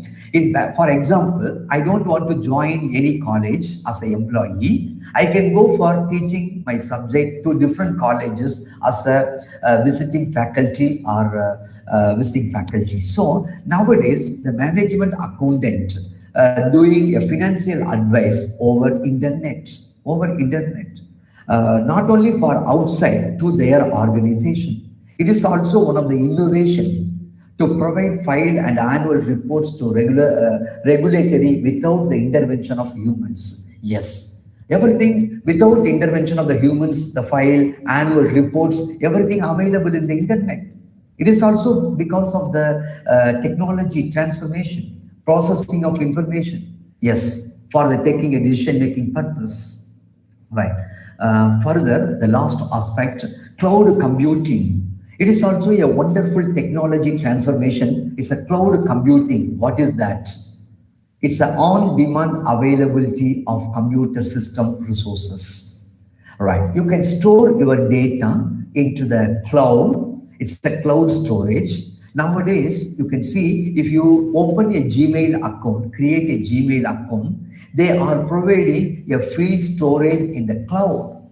If you are opening Yahoo account, it's providing a free cloud storage, right? So whenever you want, you can retrieve the amount information based on the demand availability. Google Cloud, Wikipedia, Alibaba Cloud Industry. Certain people, they are charging the money. You can store your data into the cloud. Not necessary to take a pen drive, not necessary to take a external hard drive. Okay. So this one, how it's helpful for our management accounting? It's helpful for cost control. Yes, I can retrieve the information at any moment. Example, I tell you, myself conducted one training for the state government employees. I conducted a training. I kept all the informations in the cloud. So what happened? The other side, in the meeting, they need a data. They asked my permission. Then immediately they retrieve the data during the time of the meeting itself. So quick decision, interpretive skills, and forecasting, all these skills you can acquire through this one. Okay, excellent. Now we have completed the various technology transformation and how it's innovations in management accounting. Just two more slides. I want to sum up very quickly to want to maintain a time, don't want to disturb the other presenters later part. And also you also need a break.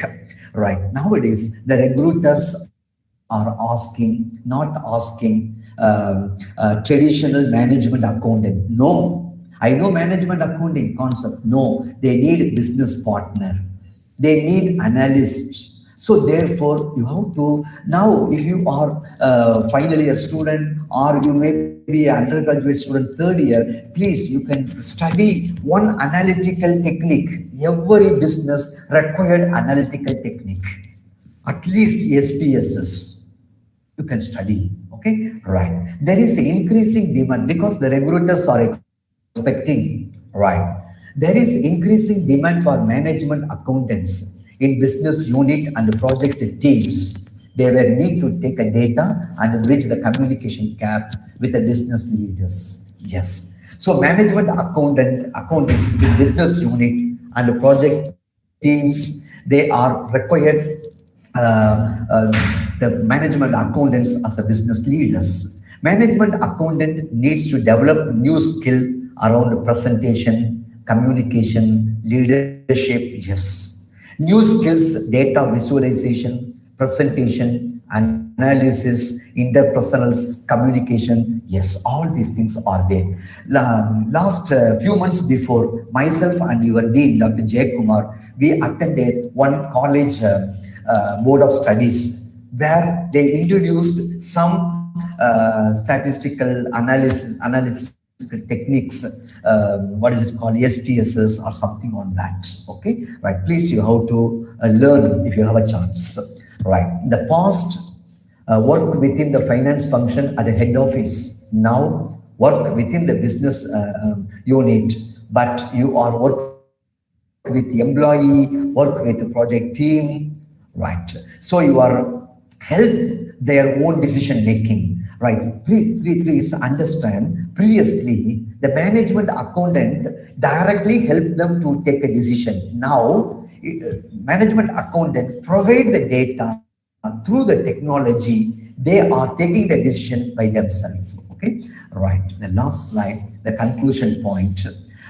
Right, nowadays you can see data preparation, then presentation and analysis.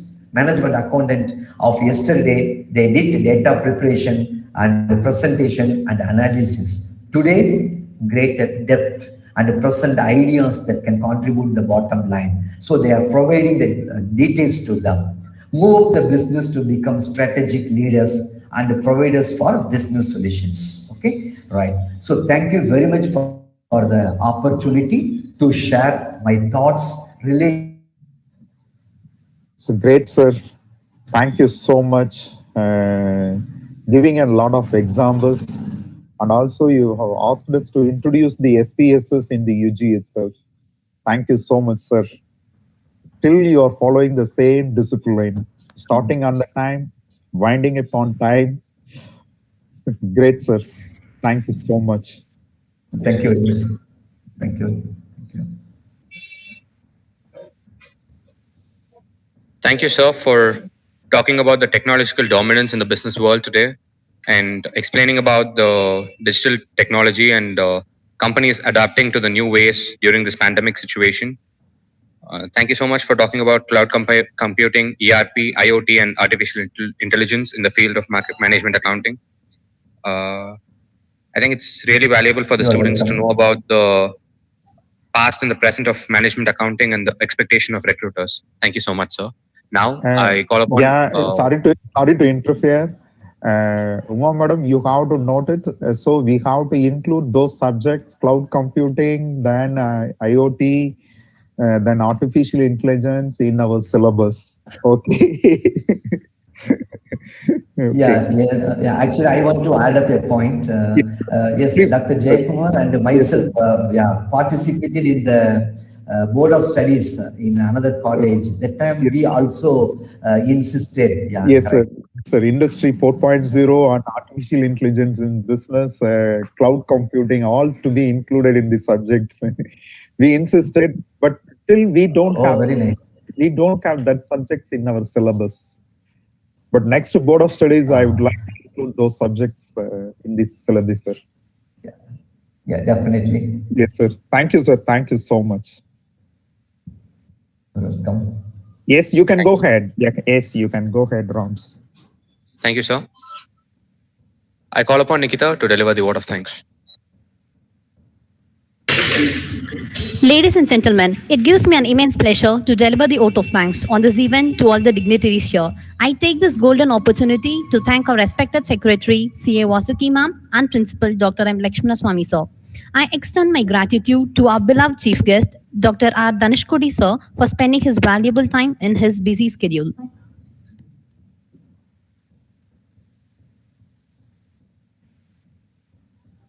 This webinar is conceived with the thought of understanding and applying the latest innovative practices in the field of commerce and management. Over to Dashni to deliver the welcome address and introduce the keynote speaker of the session.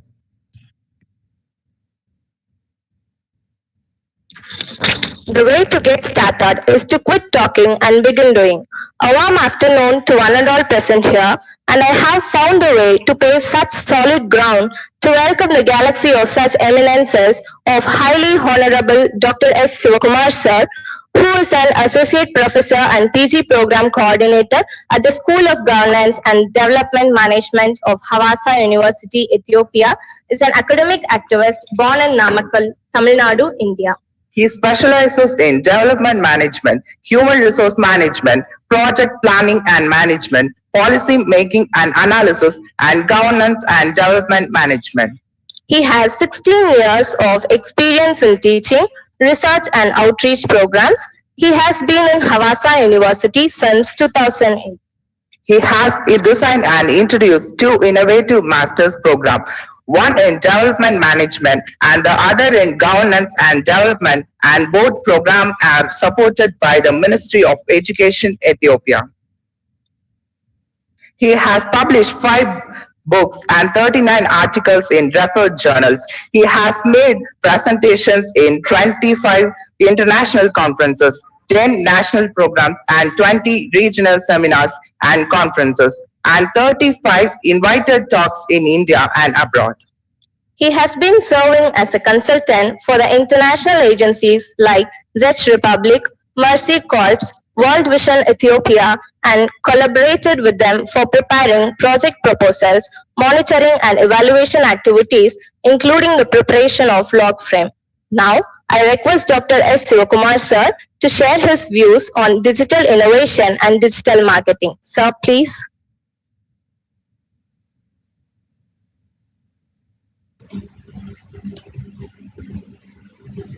So, good morning, one and all. I hope I am audible to everybody. Yes, sir, it's audible, sir. Audible, sir. Welcome, Okay, Sivakumar, sir. Okay. Thank you so much. At the outset, I would like to extend my heartfelt thanks to the organizers in general and the Department of Commerce, Consortium Arts and Science College, Coimbatore in particular, for having invited me to give very important, it is a very important day. It is an auspicious day. In that day, just I am very much delighted to be part of this international webinar. Of course, it's an international conference. It is being organized by, in collaboration with the department, with my beloved friend as well as my colleague, Professor Anbalagan Chinaya, and his team, as well as the organizers. I am very much happy to be here on this, very wonderful occasion. And again, with regard to this conference, I would like to share some of the very important things which I am going to postulate today's session. This conference, it is timely and it is well conceived and it is a need of the hour, in that we have been, visualizing different scenarios. If you say the scenario, what I am just going to talk about, digital scenario. Digital scenario is a scenario where most of the societies, they are transforming their own descendants from the past to the present by focusing on various modalities, changes in the lifestyle, changes in every walk of life. So hence, friends, research scholars, and teaching communities, as well as eminent field workers, I am just my presentation is going to be on digital governance. So the trends in digital innovation and marketing. So you may have a doubt, what does it mean by digital governance? Is it talks about government? No, it is not. So digital governance is a system which has 3-dimensional. It talks about different connotations. I will come to that part later on. Now I'm just going to show you about the outline of my presentation. First one, in which we are going to see about discourse on digital governance, what it all about. Then number 2, in that we are going to see mainly on the trends in digital innovation. And the third one is going to be on trends in digital marketing. So this is a combination of, we are going to see in detail about digital innovation and digital marketing. So in this regard, let me start with digital discourse on digital governance. So discourse, it mainly talks about the role and the significant role played by the IT sector. As you know very well, information technology is the one which plays a significant role in our society. We are living in the era of revolution in information technology. It is not a simple revolution. It is about revolution in information communication technology, which has been defined as technology. Technology that provides information about a phenomena or an event which takes place in one part of the universe at any time, to any person, anywhere. So you can just take an example of different communication channels where they provide information about a phenomena or an event or an occurrence or happenings which can spread throughout the universe. So information is the one which lays foundation for the development of society. So societies are mainly based on information. So without information, it is very difficult to make policy decisions. It is very difficult to undertake different activities. It is very difficult to undertake even business operations and the like. So today, the society where we are living is known as information communication society or information society.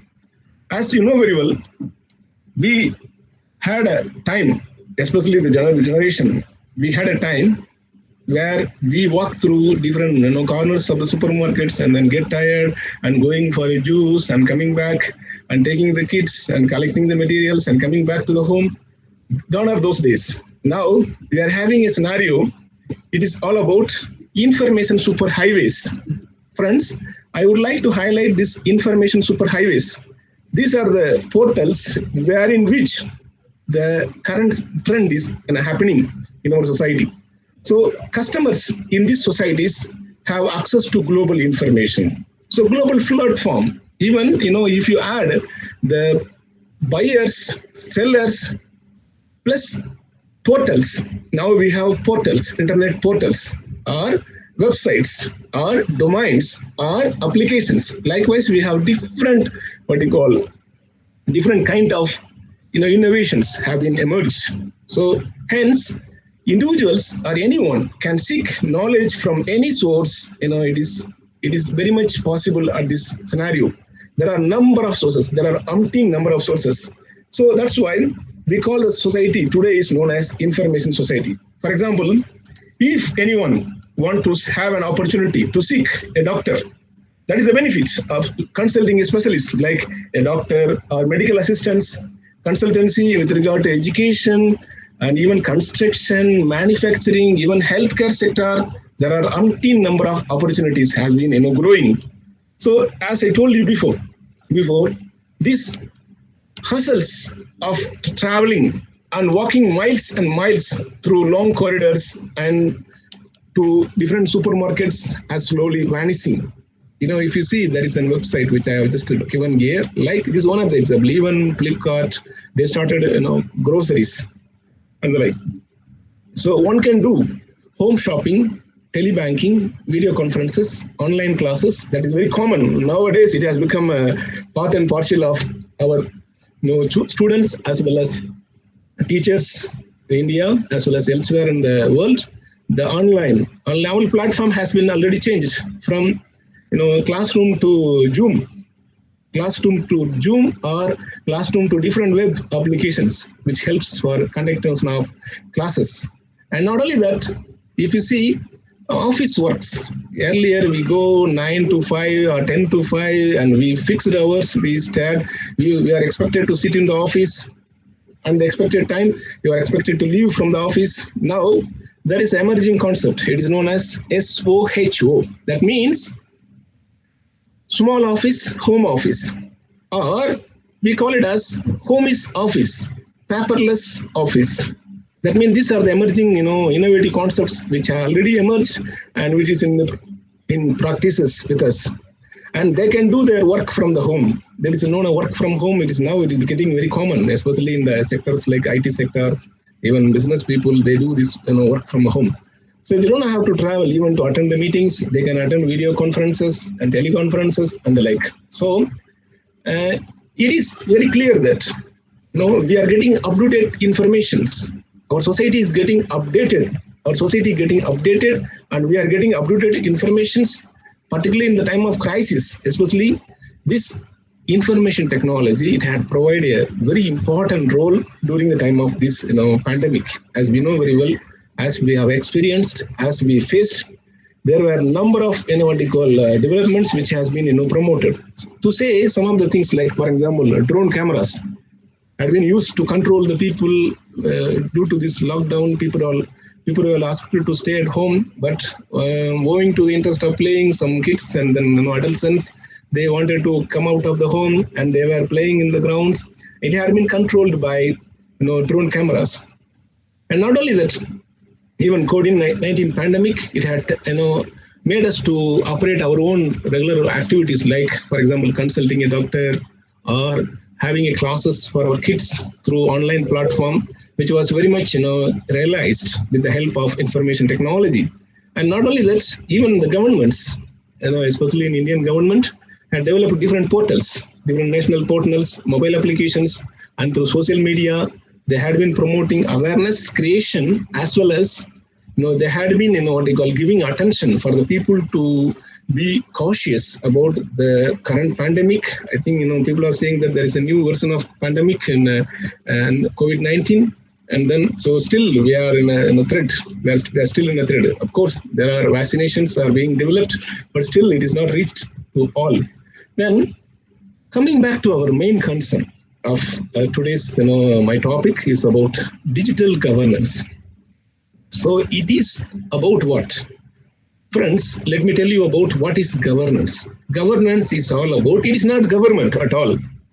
It is government is one of the actors in governance. Government, it plays an important role in government by providing its own routine and non-routine activities. But governance, it talks about stakeholders involvement, stakeholders participation. So it is about three things. When I say governance, it is all about three things: content, process, and deliverables. So what it carries: content, then process. So what are the items they are undertaking, the activities, the process? In what way the process? It is transparent, it is openness.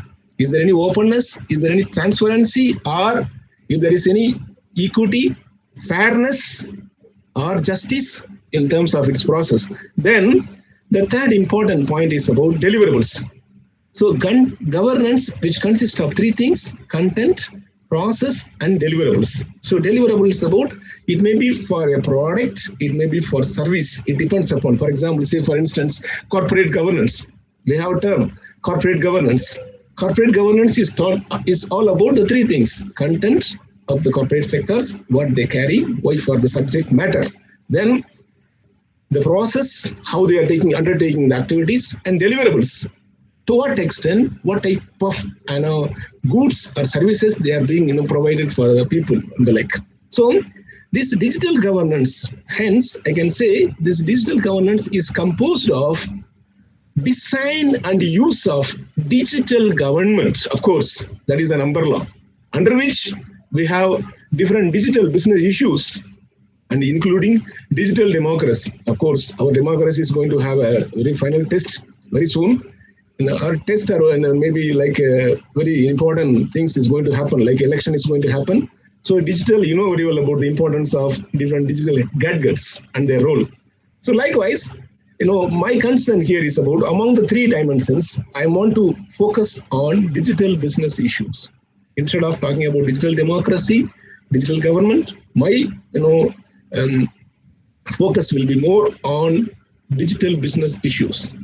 And as you know very well, this digital business issues that provides a lot of platform for business operations, as well as with its limitations, of course.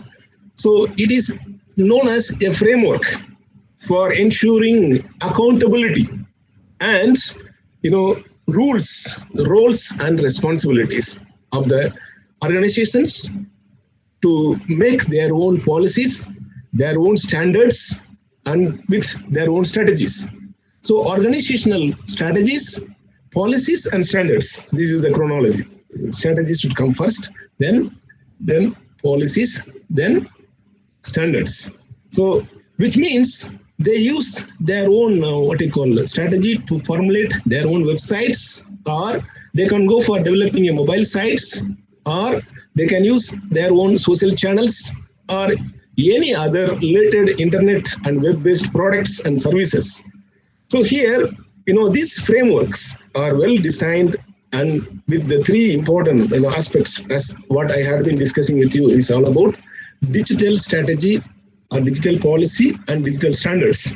So digital strategy or digital policy and digital standards, this is the main platform on which most of the institutions, they perform their digital innovations.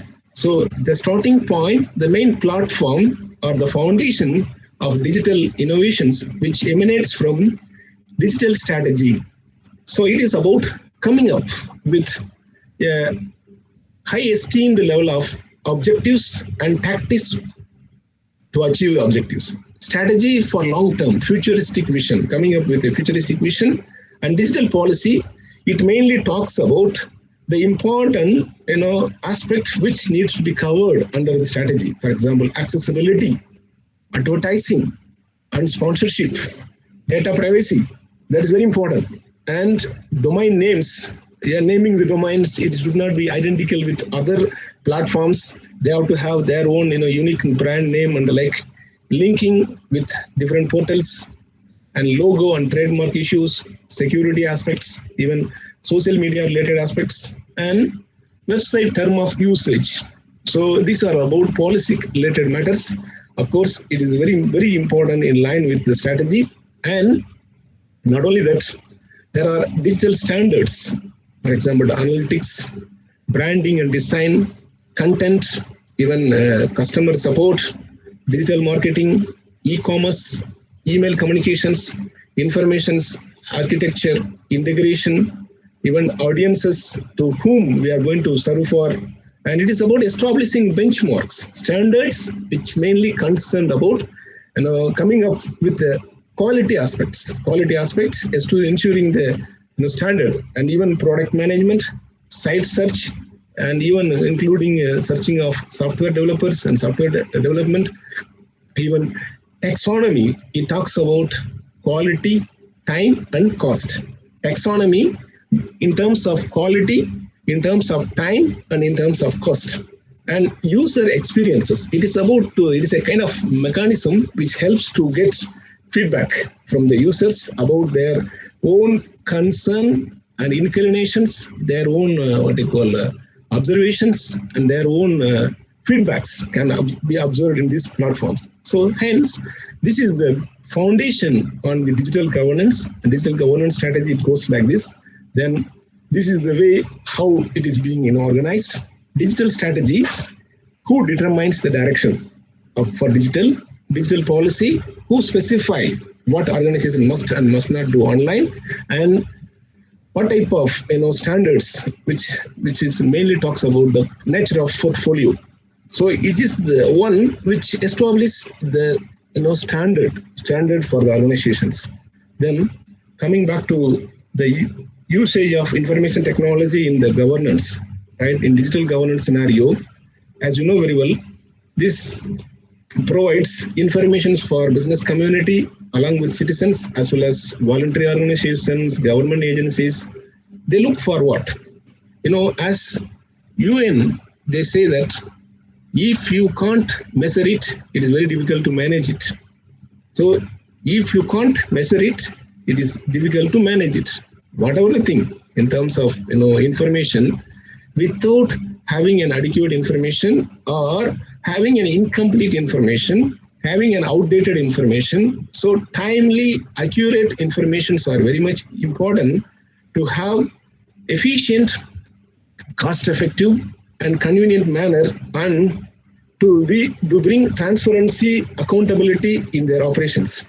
Then, that ICT, it plays number of possible roles. in terms of its own operation in digital governance. There are 3 roles. Number 1 is about technical role, supportive role, and innovative role. So the first one is about technical roles. ICT, information communication technology, it provides a technical role that is about automation of repetitive governance tasks and thereby improving the governance efficiency. Like, for example, these are the example from government side: e-voting, periodic information reporting, and then online trading. So this is what the business concern, which I want: online trading, e-tailing, retailing, and the like. We'll see in detail later on.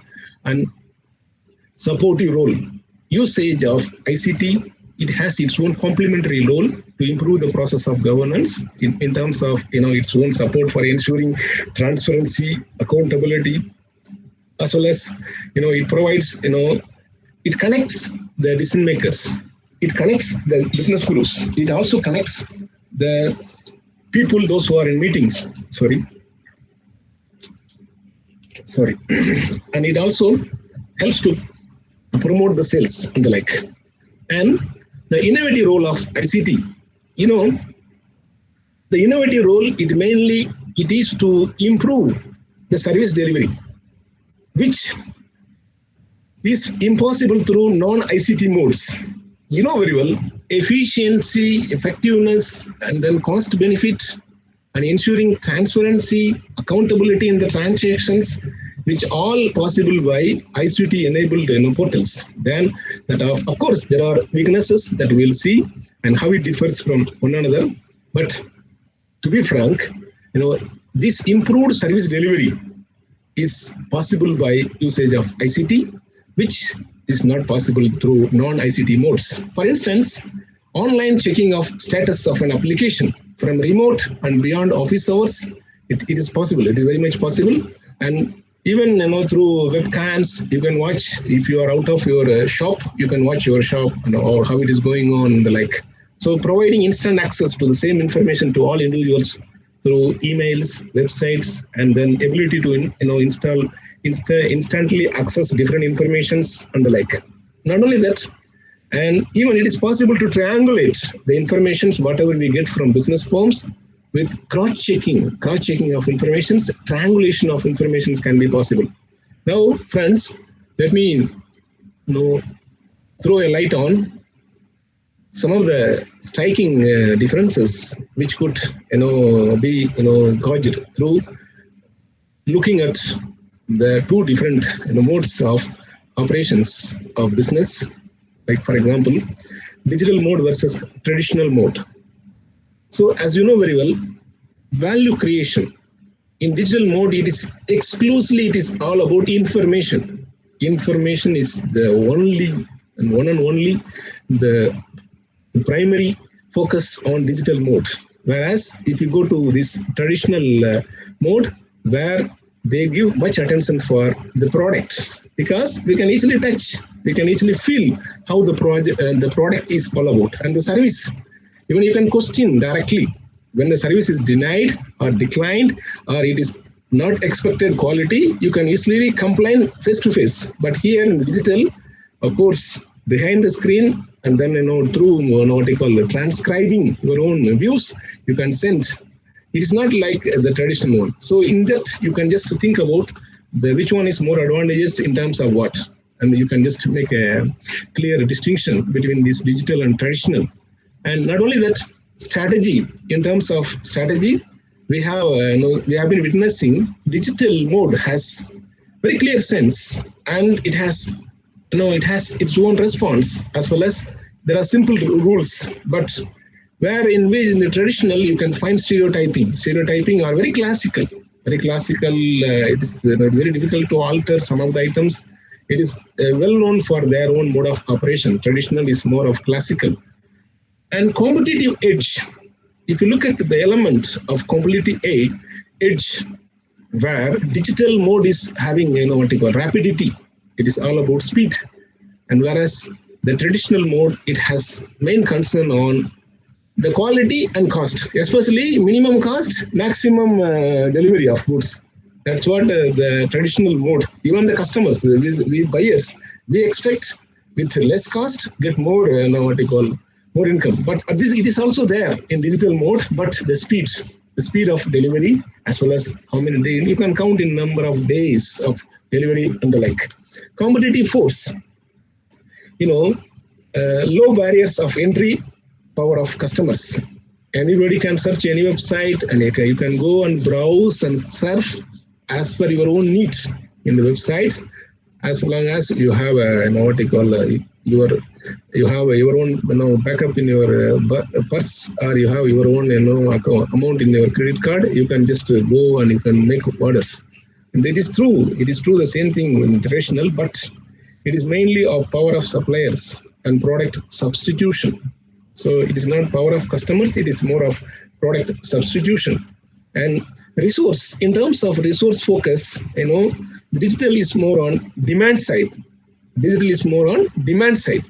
So if there is a demand, and you can find more number of products there in the portals, but traditionally it's more of supply side. So if there is a supply, they can just make it avail. And customer interface, it is about digital is not face to face, rather it is screen to face, just like what we are discussing now. And traditional is more of face to face, that we know very well. Communication, technologically mediated channels. We communicate, but face-to-face communication or personal communication and direct communications are very much possible in terms of traditional mode of business operations. Accessibility, anytime. If you are waking up midnight and you can go to some websites and you can make an order, but shops opening time and closing time is very much limited. Customer interaction, it is more of digital, is more of self-service, whereas traditional is more of seller-influenced. And consumer behavior, it is more of personalization, one-to-one marketing in digital mode, whereas in traditional standardization, it is about mass or one-way marketing. It is one-to-one marketing is there in digital mode, whereas in traditional, mass or one-way marketing. And promotions, it is through word of mouth. If somebody says, it is about, we see this star rank. When we look at the product in the online, star rank, how much it is star, somebody writes some review, we go for review. But whereas in traditional mode, it is more of merchandisation and the like. So then, coming back to the product, it is more of commodity. Product is considered as a commodity in digital mode, whereas in traditional, it is perishable. Of course, it is perishable. We can feel and we can touch the thing. This is all about the striking differences, as well as to some extent we can just find some of the striking differences between these two modes of operation in terms of value creation, in terms of strategy, competitive edge, competitive force, resource focus, customer interface, communication, accessibility, customer interaction, and customer behavior, promotion, and products and the like. Then with this, let me take you to the e-channels on which it has been developed over the period of time. Due to the affordments and chronological developments, we do have the following e-channels in our walk of life. So especially we have seen most of the what you call digital mode, informations and then speed and 24/7 self-service and the like. With this intention, we had come up with different e-channels in our walks of life. So that means, starting from the government, it says e-governance. It is all about making all the process of government through using that's all about content, process, deliverables by using e-based services, electronic-based services, online administration, or government, which is known as paperless government. That means connecting offices through LAN and connecting the district administration through WAN, and even e-based service delivery. So, for example, online application for passports are very common that we have been using, even license. And the two, we have different, service deliveries through, even you can make complaints to the police through online. There are different portals have been developed for different service delivery. This is from the government side. And e-commerce. So commerce has already been, branded with the term e-commerce, and business has also got electronic business operations that we had been discussing previously. E-banking, of course, by using mobile apps as well as in internet banking, we can access our own accounts and operate and transfer, and then do different operations through banking sectors as well. E-finance, it is about transfer of money, like what you call Western Money Union, Western Money Transfer, Western Union Money Transfer, and the like. There are different portals are there. E-money, e-currency, like for example Google Pay, e-consulting, e-engineer, e-transactions, e-tailing, and the like. In addition to that, all the above versions, even we have a mobile governance, mobile commerce, mobile business, mobile banking, and the mobile versions are like and the like. Mobile versions has already been developed for all the e-channels. Then, the speed of this changing, what they call digital media. Digital media has brought a lot of transformations. Especially, it builds, different, what they call it promotes businesses by its speed. So the world of digital media is changing with incredible speed. Of course, the digital media, it plays an important role by providing various informations for different purposes, including the communication purpose. At the same time, it is the way in which our business has also already been promoted, and even sales has also promoted by selling of different products and services. The nuances or the methodology or the strategy or the methods has already been in the transition from different mode of operations. So thanks to the newly available and emerging technologies, as well as the multimedia content had been created and distributed even in line with the customers' viewpoints and feedbacks, it had been modified and even extended. Sometimes we modify, we extend very easily and quickly with the help of this e-content in the media as well. So the range of informations it is accessible for users is ever increasing. So users, there is a concept. I hope everybody will have an awareness about digital divide. Digital divide is the technology where we have two group of people. One is known as access to information communication technology and access to not to have access to information communication. There are two intergenerational inequality. We call it as intergenerational inequality. So one group, they have a clear access to information communication technology, whereas the other group, they don't have access to information communication technology. They are known as they are sometimes we call it as literate in terms of ICT non-literate. I don't want to say illiterate. Nobody is illiterate in this world. No, what about non-formal literacy and the like? So it is very, very difficult to say someone is illiterate. Rather, we can say ICT literate, ICT non-literate. Or rather, it is better to put in this way, having access to the knowledge and idea about information communication technology and the one who don't have access to information communication technology. But if you see the proportion of the one, there is a transition from the non-ICT literate to the ICT literate, there is a transition. So it is increasing over the period of time. Internet active customers are more and more involved in the process of creating products and services. So even, we have this aspect of customer consultation. So when we want to launch a product, we launch and we get, there is an option to get a review or customer feedback. So through this, we modify the content, the multimedia content and the like.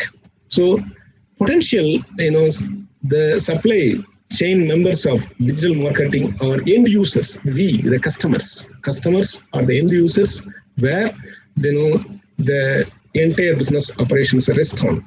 The core focus of the entire business operation as well digital market is all about the one who has knowledge about, we call it as literacy on ICT, or the one who has access to information communication technology. And the other one, the important member is about e-stores, warehouses, or the storage places. It is another important. And the third one is about payment processor.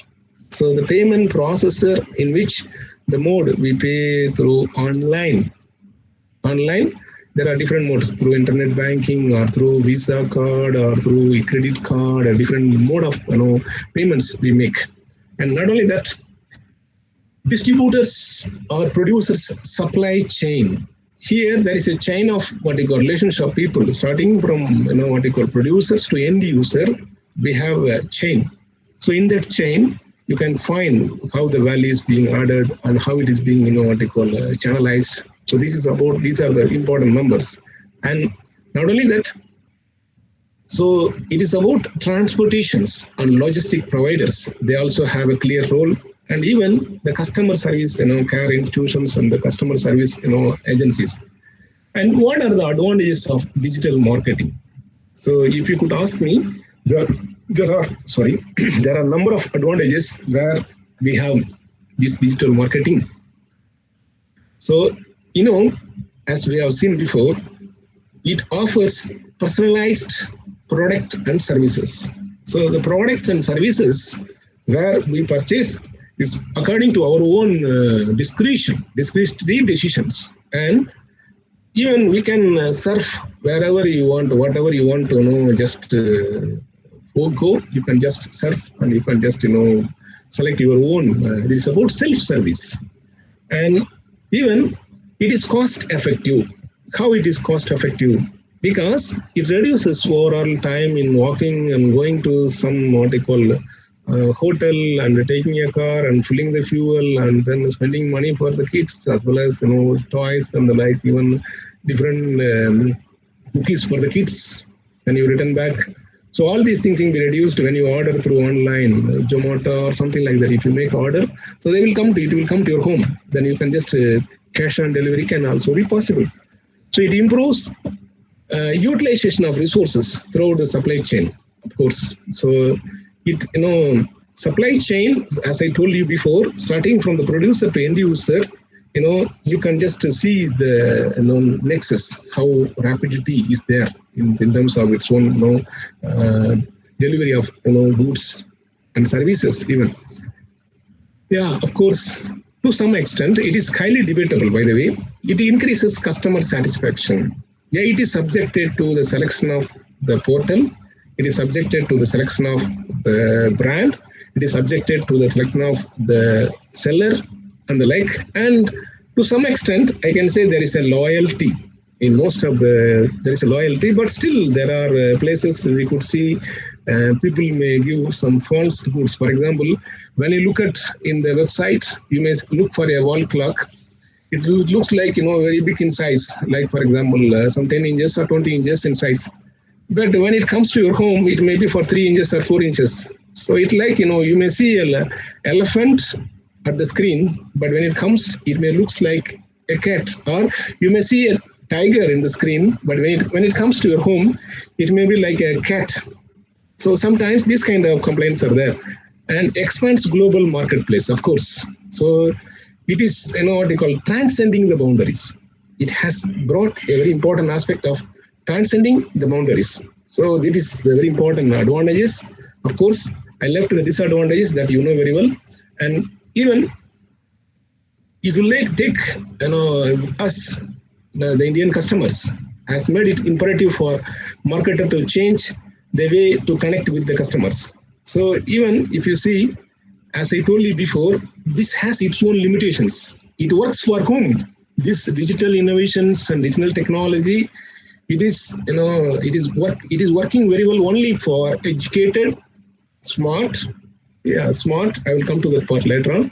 Equipped with technology and well informed through various media channels. So this works very well for this, but the next generation, probably this, the current era of different, innovations and the fiber connectivity for different rural pockets as well as urban centers, even smart cities and smart towns, and I'll hope this will bring, smart generations, the forthcoming generations, and we as a customers, we have witnessed innovative marketing strategies which are being implemented in the form of mainly through advertising. Advertising is the base. Advertising is the base. It is an ambassador way of promoting, making a brand ambassador and promoting the goods or services. It is the main one.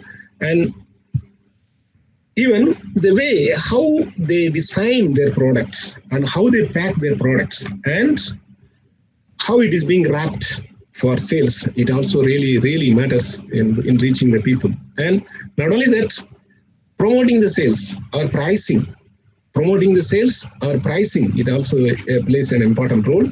Then each industry is very much important to have this sustainability, business sustainability.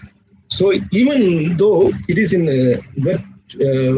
virtual marketing or any type of marketing, especially this digital marketing, it gives a scope for ensuring business sustainability.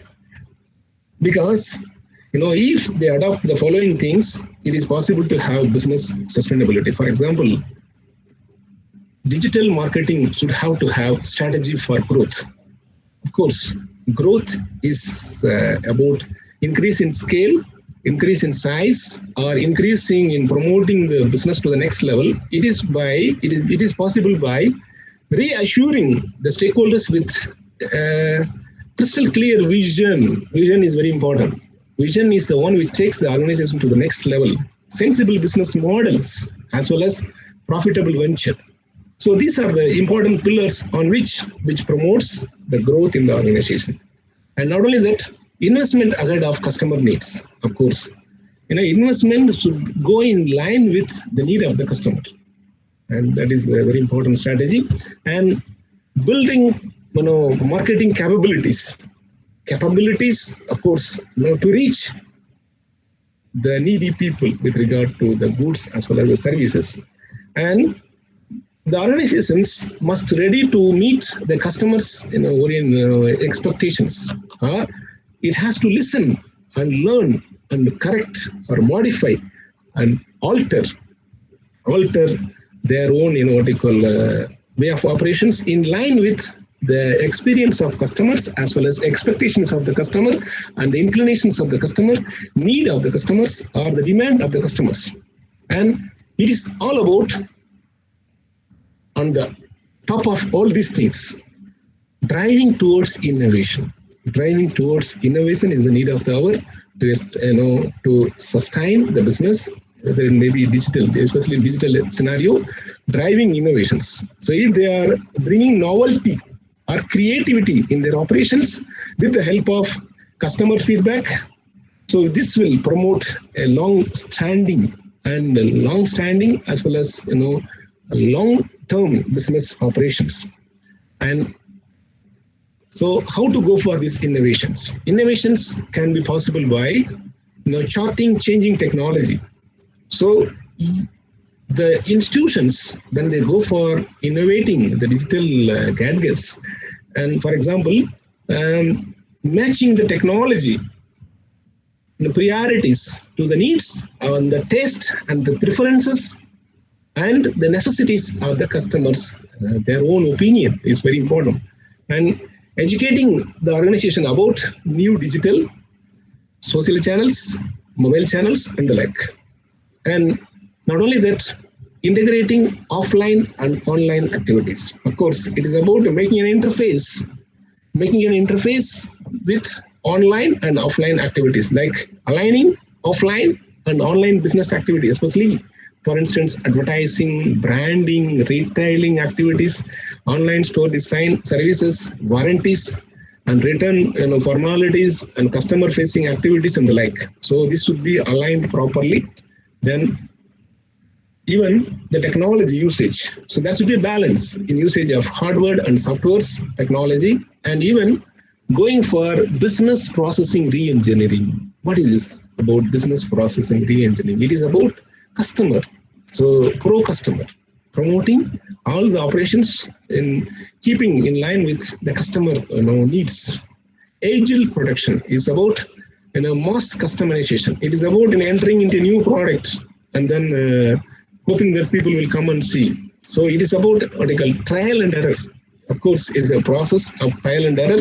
In the trial and process, feasibility or forecasting is very important to proceed with agile productions and just-in-time system. It is all about timely service delivery and service timely provision of different goods and services, even supply chain management, of course, business intelligence. It is also very crucial, and customer relationship management. It is about how the business is being tied up with customers and what type of relations, what type of promises, what type of what I call coordinating role which we have been promoted with the customers, their taste and their interest and the like. In today's highly competitive environment, these words ring even more true.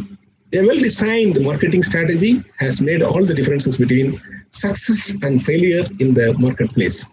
So friends, so this is all about the final my final wrapping about the digital innovation and marketing.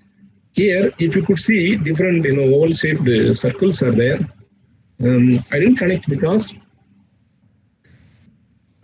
each circle has its own connectivity with regard to digital innovation and marketing. So let me start with the left side, bottom of the circle.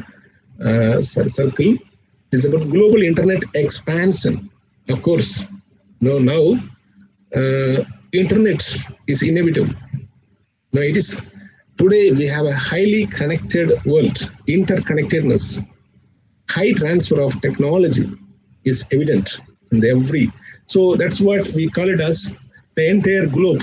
The world is like a village because high transfer of technology, and there are a lot of brain trains, as well as there is a high movement of goods and services and even investments, foreign direct investments, foreign portfolio investment and the like.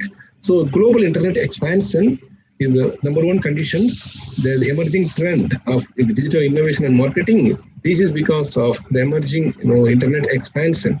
Number two, the technology and science. Of course, this is the one which makes our life easier, happier, healthier, as well as to some extent wealthier in terms of business, right? So technology and science, which makes high connectivity with the digital innovation and marketing. What is the use of technology and science? We had already seen and how it has been promoted over the period of time. Then a lot of research and development has already been undertaken in terms of software, hardware, even business strategies. And there are a number of agencies, the independent consultants and different organizations. They have been working for promoting research and development in different walks of the life of the people to promote and to facilitate different digital innovations, which starts from government to as I told you before, the research has already been undertaken from from cradle to graveyard, or from birth to death, or from mother's womb to groom. There are a number of innovations. For example, from our birth to death, we have a lot of different creations, creativities, innovations which can protect if there is something becomes abnormal. Even for example, malnutrition, we have a different supplementary. And if there is a problem in time of delivery, then there is a technology or C-sections are available. So likewise, we have got different innovations which has been promoted. As I told you before, it is from from cradle to graveyard. Starting from cradle to graveyard, and from mother's womb to groom, we have got different innovations. And not only that, it enables maintaining societal uncertainty. Of course, there are imbalances. And reaching the market and promoting the market, as well as finding the market, the taste of the customers. Even not only that, there is a societal uncertainty. There is always uncertain, or it is not always stable in terms of the fluctuations. For example, like inflation. If you take the help from economics, there is a term, it's known as inflation. So inflation affects the business. So how to tackle this? Without having a proper strategy, it is very difficult to tackle the inflation. For example, in different service deliveries, if you are providing some service deliveries, and there is always an uncertainty. We may think X, Y may happen. X may not happen. So it's all about, man proposes, God disposes. If we want to bring X, and it is not happening, it is because of due to different, factors in the society. Even the culture, it also matters. So when you want to maintain a certain kind of, what you call stability or equilibrium or a balance in a society where it mainly requires a kind of what you call a balance with regard to understanding the culture. Culture really matters. If you want to bring any innovation, for example, you can bring atomic energy or cow dung energy, you can, if you want to adopt. But what about the preferences of the society? Having a light without electricity, it is like having an innovation without social, innovation. So digital innovation has to have social innovation, concomitant social innovation. So digital innovation must need to have a concomitant social innovation. That means, the preference of the society, it really matters. The preference of the society, it really matters with regard to digital innovations and the like. Then equilibrium with the changes in the ecology. Of course, there is always a pressure in the society. It is in terms of political pressure, which really affects in terms of its policy and then its preferences, political aspects. Even economic terms, as I told you before, it is about inflations and recession, depression that we can easily see from the recent eruption of this pandemic, COVID-19, where most of the sectors has already paralyzed, not having access to generate income, provide employment, as well as access to different resources has been paralyzed. And not only that, social pressures. Social pressure means is about changing preferences of the society and the needs of the people in the society. It may change. And not only that, as we have been discussing, technological pressures. So sometimes the technological pressures, which also alters different business operations. Sometimes back, if you look at some of the businesses which were mainly focused on only offline.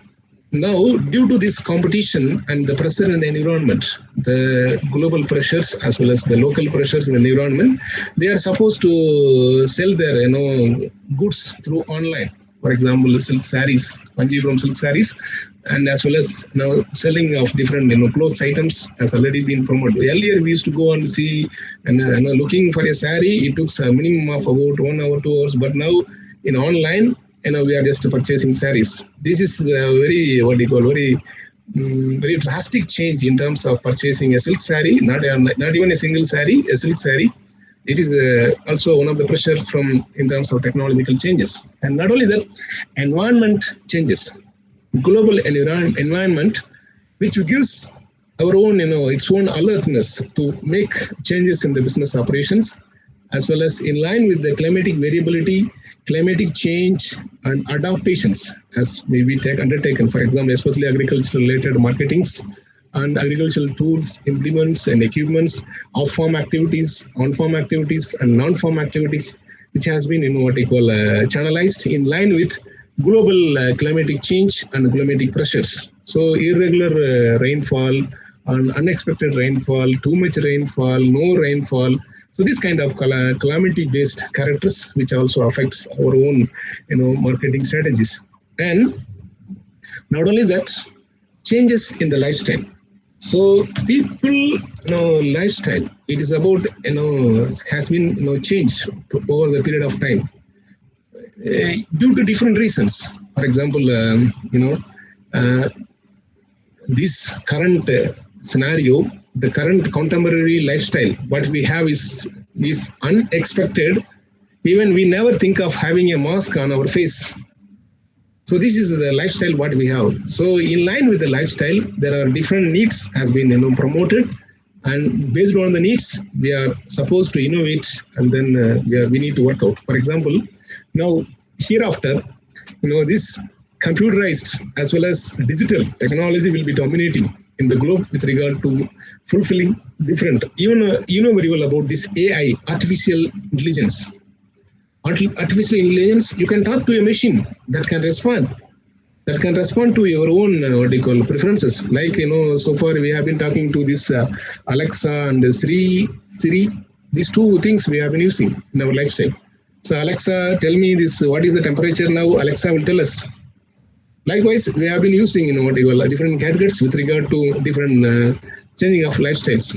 So because we have a superhighways, internet superhighways, and on which we have 4G, 5G is yet to come, and this 4G, it provides high-speed internet. With that, we can surf within a fraction of a second. It will say, so play some Ilayaraja song, then it will play, something like that. So this is all about the changes in the lifestyle. In line with the changes, we have been getting changed our own innovative technologies as well as creativities. And rethinking client, reshaping education and training. Of course, this one is mainly, it talks about the rethinking client. It is about to whom and then what type of product in line with the preference of the customers, to whom we are going to provide the goods and what type of things which we are going to deliver. And reshaping education and training. Of course, one of the very important aspect when we talk about human capital. So when you say social development, a very important thing is about human capital, investment in education and research and training.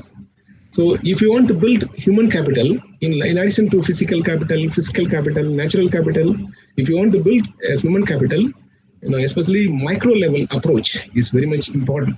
So in order to promote this one, we need to have what they call online education systems, as well as promotion of different online course materials, production of e-content and the like is very much in need of the hour. And orientations, of course, the digital innovations which requires awareness creation as well as orientation among the required the stakeholders, the required participants. Rather, I don't want to say beneficiaries, required participants or stakeholders. They must have a keen interest to adopt and to adjust and to readjust. As you know very well, we teachers, especially the teachers, our playground was like our playground. Classroom was our playground. Now we have been started giving classes through offline in some places, but still we are being all the emotions and as well as all the expressions, gestures has been controlled in front of a screen, 4x4 screen, and then with the screen we have been expressing our own things. So this we have already adjusted. Initially it was tough for many of us. We have already adjusted to this one. So this is about rethinking and then readjusting and then what we call modifying and altering the existing one to adopt, adjust, and to sustain for the future. And enterprise, of course, especially for business sector. So enterprising is a very important one, which is very important for promoting digital innovation and marketing. Then, as I told you, this is my the closing remark. I may not take not more than 3 minutes. And digital technology has created new sales possibilities as well as different opportunities. Customer, thanks to online applications and systems, which has offered, as we have been discussing, the chance to sort out products by price, appearance, functionality, or references, and even the combination of these parameters to help the user obtain desired range of goods. So there is a umpteen, very significant, what they call marvelous progress has been observed in information technology that removed the imaginary wall between businesses and combined them into one unified global network. So now, as I told you before, we have sellers, customers, and portals. So this global virtual economy thus allows free communication between all participants and universal interconnectedness. So this is all about my presentation. Thank you one and all for your patient listening. So thank you.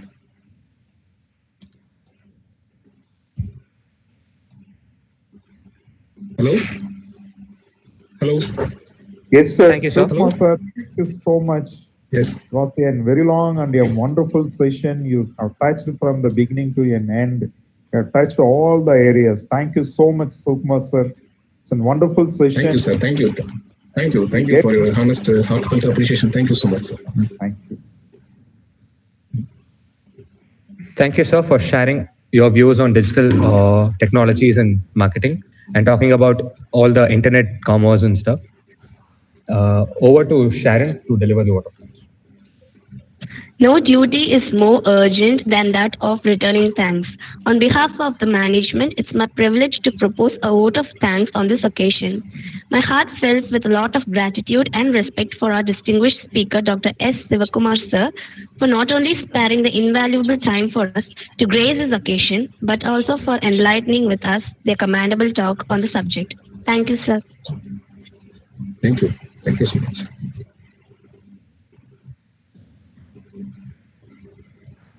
Thank you, Sharon. Now we'll break for lunch. The next technical session will commence at 3 p.m. sharp. I request all the viewers to log in into the link at 3 p.m. Thank you. Okay, thank you. Thank you so much.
Ma'am, good afternoon, ma'am.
ஏய் எப்போ வருவாங்களா?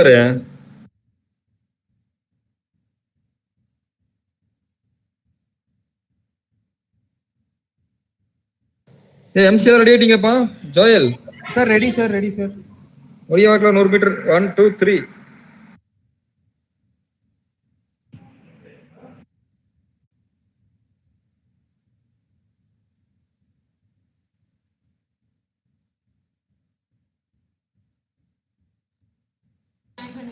டேய் MC பேசும்போது கேர்ஃபுல்லா பேசுங்க leg piece வெளிய வந்துற போகுது. Ma'am, shall we start the session, ma'am? 2 minutes. Uma, 2 minutes. Ma'am? 2 minutes, ma. You can start after 2-3 minutes, right? Oh, okay, ma'am. Okay, ma'am. You're ready. I will unmute my video, then you can start.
Ma'am?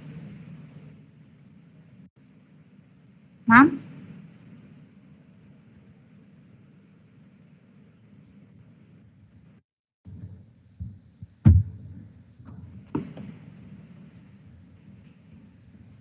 Yeah, warm Ma'am, good shall we morning. start the session, Yeah, ma'am? yeah, you can start. Yes, ma'am. Yes, ma'am. Okay, ma'am. Okay. Wishing everyone a very warm afternoon and welcoming you all to the third session of the International Conference on Innovative Practices in Commerce and Management. With the hope that the knowledge sharing and inspiring happen here goes a long way. I invite Dashni and Niveta to give us a short introduction about our special guest for the session. Dr. Rajni is Principal Investigator for NSTMIS Project, Department of Science and Technology, Government of India.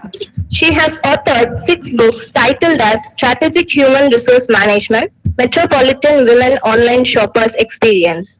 She has produced 5 PhDs and currently 8 doctoral scholars are working under her supervision. She published 60 papers in international, national, and edited volume of books indexed in Scopus, Elsevier, Springer Nature, ICI, Google Scholar, EBSCO, and by reputed publishers like SAGE, India Science, IGI, etc. She has a patent granted from Australia, Best Paper Awards in 3 international conferences, 1 national level conference, presented nearly 40 papers in 3 countries. She has coordinated and convened international and national seminars, conferences, workshops, etc. Feels proud in mentoring future managers and entrepreneurs for the emotional well-being of individual and prosperities of the society.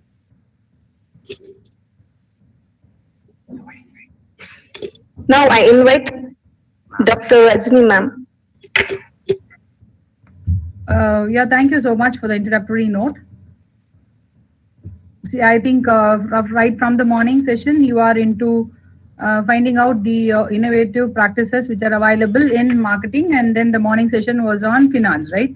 So now we are going to stream through like what are the HR practices which has changed or which goes very agile. That would be the topic of this particular session. So it is HR practices. Normally, they used to say that it is a mundane activity or routine activity without knowing what HR is really meant out. So I would like to brush up like how HR is changing from day to day, particularly in the multinational corporations and the organizations which have got a massive source of people amongst themselves. So here. When we talk about human resource management starts from all activities right from the beginning, entry of an individual inside an organization and up to his exit from the organization. But the new paradigm has really taken off, particularly in one important subfunction of HRM, which is called as performance management. The transformation has started in any organization, right from the hiring, then developing and managing the people. So when we talk about hiring, we say the first and foremost function of HR is HR planning. So planning involves the job analysis, the recruitment, selection, placement, and orientation. The way an individual is being hired nowadays has taken a very different shape. So traditionally, we had got very different source of recruitment, but now the source of recruitment itself has changed because there are many other medias where you pick up the CVs or the resumes of individuals. We will be having unsolicited applications in the older days where you look at that or you advertise about your concern for the vacancies and then you pick up resumes from that. But now for a executive level of position or any other domain, you just go to the LinkedIn and you can pull out profiles from there worldwide. So anything, starting from the hiring part to the exit part, there is lots and lots of paradigm shifts. So what happens is there is a spillover between IT. Now, IT has got most of its use applied in the HR process. So when we talk about HRM, the pioneer institution, what we always refer to is the General Electric Motors. So if you see there now, what has happened is they have gone for a lean approach that cuts down the top-down financial thing, and then they are coming out with empowered teams to manage the projects as they need to evolve. So gone are the days of red tapeism or bureaucracy or the span of management and span of control. So they have come into different mode like the lean approach where everyone is given equal importance and then they start and they do the work. Why, first of all, we need innovative practices in human resource management, because the other functional areas, as other functional areas, depends on the HR management only. The people, those who are going to market, the people, the one who is going to manufacture, the people, one who is going to develop the strategy, everyone comes from the HR. Okay. So what happens is innovative practices have to be inculcated in the human resource management as well. So actually millennials are now ruling the world and they are transforming the workplaces, and people are looking in for more of work-life integration. So we were using the word prior to it, saying that it is quality of work-life or work-life balance, but now they say it is work-life rhythm. So we try to know at what particular spot we need to have more energy, and then which particular spot we need to have lesser energy. And to the ups and downs of our career life, we try to manage it. So it is an integration, integrating one's talent or potential into the job life becomes very, very important. So we expect a great sense of fulfillment from the job. The expectation of the employees who are called as the internal customers of an organization have to be looked in that particular perspective, because the employer has to build in a content called as self-fulfillment, and we don't even call them as job involvement. We call it in a different connotation like organization citizenship behavior. So every nomenclature and every aspect of looking into the job has got a different tone now. Then if you talk about the structure, the structure of an organization, we used to study like we've got line structure, staff structure, line and staff combined together, matrix structure, functional structure. So all these structures are now actually broken down into different pieces. So human resource professionals' role has also elevated from just a labor welfare officer in a factory. Nowadays they are called as vice presidents, or they are even looked at as business partners. So that is the way which looking into people has changed. Actually, the HR manager, by the virtue of holding a post, will be considered as a leader because he can influence people to work. But in the other form, they are looked as a business partner. So whatever strategy is being formulated at top level, this particular HR manager gives an important role over there. And likewise, the employers are avoiding the risk of missing the great talent. So they are revamping the scenario, and then they are trying to build in new types of HR practices in today's place. So when we talk about innovation, right from the morning, you would have been hearing the same word, innovation. What do you mean by innovation? Innovation is not invention. Innovation is nothing but implementation of some new ideas or methods and technologies for the betterment of the organization and for the workforce. So here the idea is our employees also should be well taken care of. At the same time, the organization also should survive. And it is about anticipating future needs and circumstances rather than simply finding out a solution for the present situation. So companies need to look in a long-term basis. So when you build an HR practice, it has to look into a long-term basis. It is not done as a quick fix for us. It's a simple solution. And then when we talk about the other sub-functions of HRM, we start with now recruitment innovation. So right person, the right job, half of your work is being done.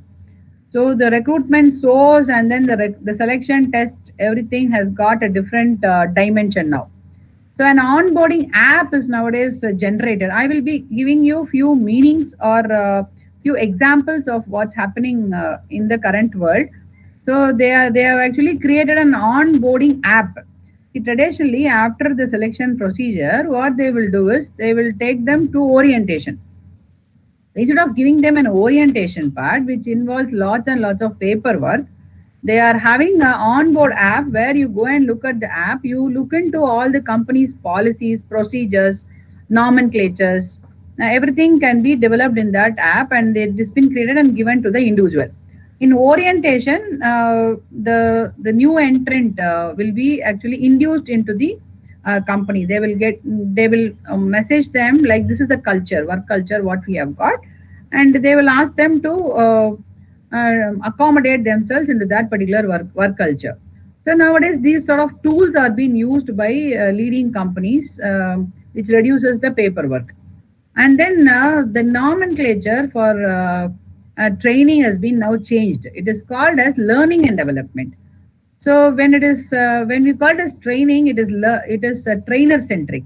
Whereas when you call it as learning and development, it is learner centric. So they will be finding out ways and means during training to make this particular person enabled to learn. The learning should happen. So the nomenclature itself has changed there. It has become learning and development, not training and development.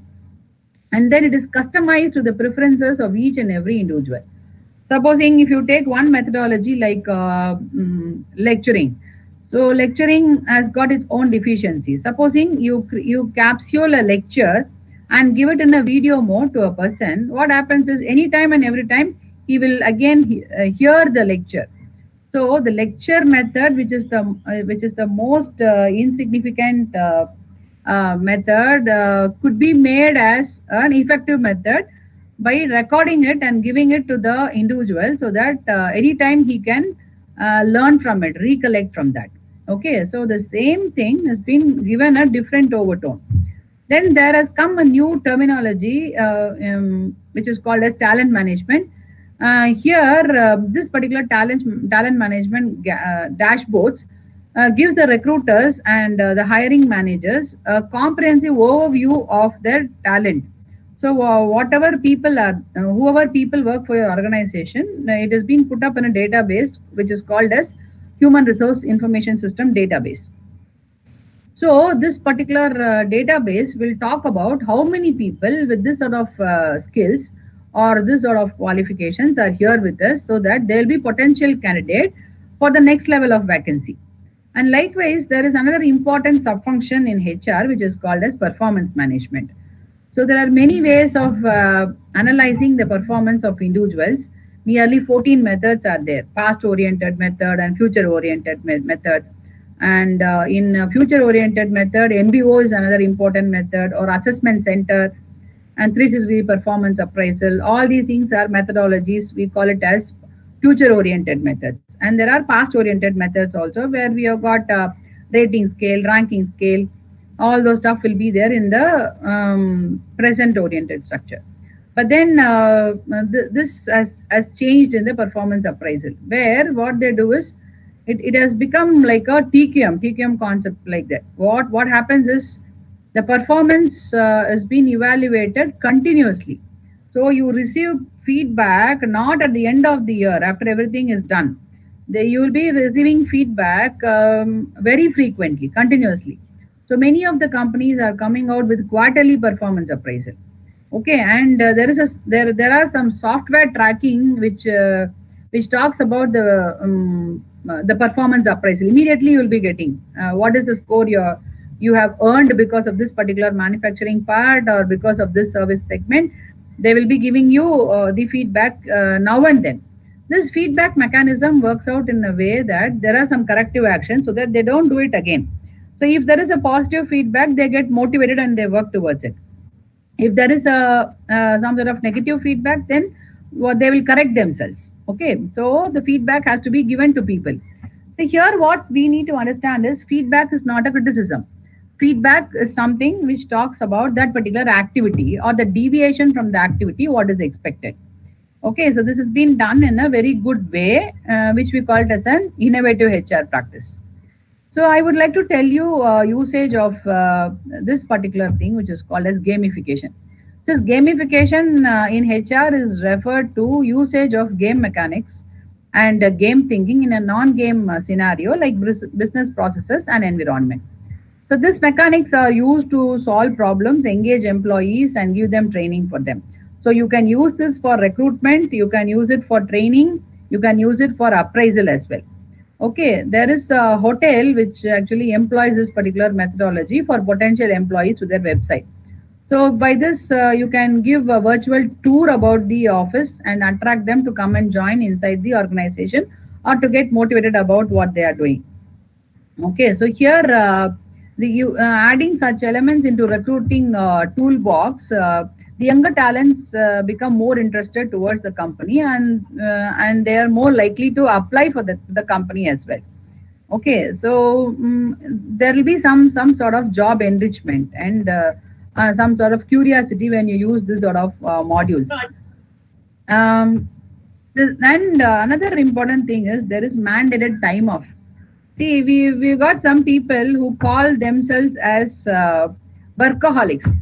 So they will go to the company, they will keep on sitting over there and they will not take even an off. So now the mindset is changed. See, Abdul Kalam once said, you have to work within the stipulated hours. If you are sitting back after the working hours, it means that you are inefficient. You are not capable of doing within the stipulated period. So traditionally what they do is, oh, this fellow comes morning 9 o'clock and he's staying back up to 6 o'clock, 7 o'clock. So this fellow is the hard worker. That was the idea or perception what we had in older days. But now it is not so. So progressive thinking companies now understand that recharging people on vacation is an integral part of the employee focus and productivity. Okay, so instead of rewarding workers for being too committed, give time for the takeoff. Okay, they have been given vacation which is required. Okay, and when you go for vacation, compulsory vacation has been given to people. So they go for the vacation, refresh themselves and come back. They come regenerated towards the company. Okay, because you should not keep on making the mind to work for a long period. If it is a machine also, if you take a mixie, if it can run for 3 minutes or 5 minutes continuously. If you keep on screwing the mixie and to run for half an hour or 1 hour, it will burn. Okay, so they have mandated time off. So such sort of policies are there. Of course, in welfare measures, no individual is permitted to work the 7th day. So only 6 days you work, and the 7th day will be an off. But you have to give him a reward. Instead of giving him a reward, you can actually ask him to go and spend time with his family and come back. Okay, so this when you give them regular intervals, what happens is they become very refreshed and re-engaged employees you can find. The IT and IT employees actually follow this sort of intervention. We call it as compressed working hours and compressed week hours also. So what they do is they work only for 5 days. 6th and 7th day they'll be on complete leave. Okay, because the investment in the company in IT and ITS is only the talent. So they have come out with this sort of policies there. And then when some positions are vacant for a significant period of time, you have to customize the position for a particular talent to come in and take part in that. So progressive HR managers are nowadays ignoring job description. So when we do job analysis, we get two byproducts. One is job specifications, another one is job description. Okay. So when you apply for a job, the first thing what we will ask is tell us the JD. Okay, job description, what I should do when I go there. Here, the mindset has now changed. They don't write a description. Okay, they don't say you have to do only this. If you say that you have to do only this, what happens is they will stick on only to that, and that particular individual is not given an option to take up some other things. Okay, there are some people who are very vibrant and very dynamic. They wanted to do something else also. Okay, so depending upon the strengths and interest of a person, you can give him highly challenging job by value addition. This job description should not restrict him from doing it in a better way. Okay, so that is very important. So what happens is while while challenging, this HR practice is highly success, and if it is molded correctly. It takes a mix of knowing the employees and accurately measuring their skill sets as well, but you should ensure that you fit in properly to it. So this can be done by aligning talent strategies. So you can do a competency mapping, and then you can put them in a different forum. Okay, this is vital, especially for critical roles and C-suites. Okay, so there is another methodology or another intervention what I would like to tell you, which is called as two-way mentoring. So smart companies tap into mentoring relationship as a back and forth and not up and down. So you can teach the old dog new tricks. That's the connotation what I've got here now. While newer employees learn invaluable product knowledge and process requirement from the company veterans, seasoned employees can get their imagination sparked, observe new technology, and discover new hacks from the website. Which means that traditionally, when we talk about mentoring, only the senior people will now go and teach the new junior person. They will mentor them as a subject expert. But nowadays, you have to look in a different way. The youngsters have come out with the new ideas. Okay, so these youngsters who are coming here as new entrants should be given an opportunity, and with their imaginations and with the usage of new technology, they can bring in different types of things, and they can actually give some advice to the seniors as well. You understood? So even in your family, the father is the head of the family, so he will be giving some advice to your people. But then if the son is very vibrant enough, you could see more advertisements on that part only. The son, he will be very much, the father will be worried about the paying up of bills. The son will be sitting in a very leisure posture. Suddenly he will do it online. Okay, so mentoring is giving out expertise on the performance of individuals in the job. So this can be done in a two-way methodology as well. Okay, setting up a workplace which is flexible, and that is called as the new normal. Okay, so you have to keep calm. This is what the new normal is all about. Don't get too much emotional or too much excited or too much curious about I have to complete this, complete that, and all those stuff. And people are given room to balance their life as well, where we are using this word integration, integrating the life and the work, personal life and the professional life. And then using meetups for recruitment. So instead of having a traditional what you call interview, a panel interview will be there. So the new recruits will go inside and they'll get panic. So instead of that, social media and meetup events attract, which will build a relationship with potential new hires. You may be actually raising your eyebrows, ma'am, is it possible? Yes, it is possible. Companies like L&T are doing like that only. So they use the social media contact to invite candidates to meet up.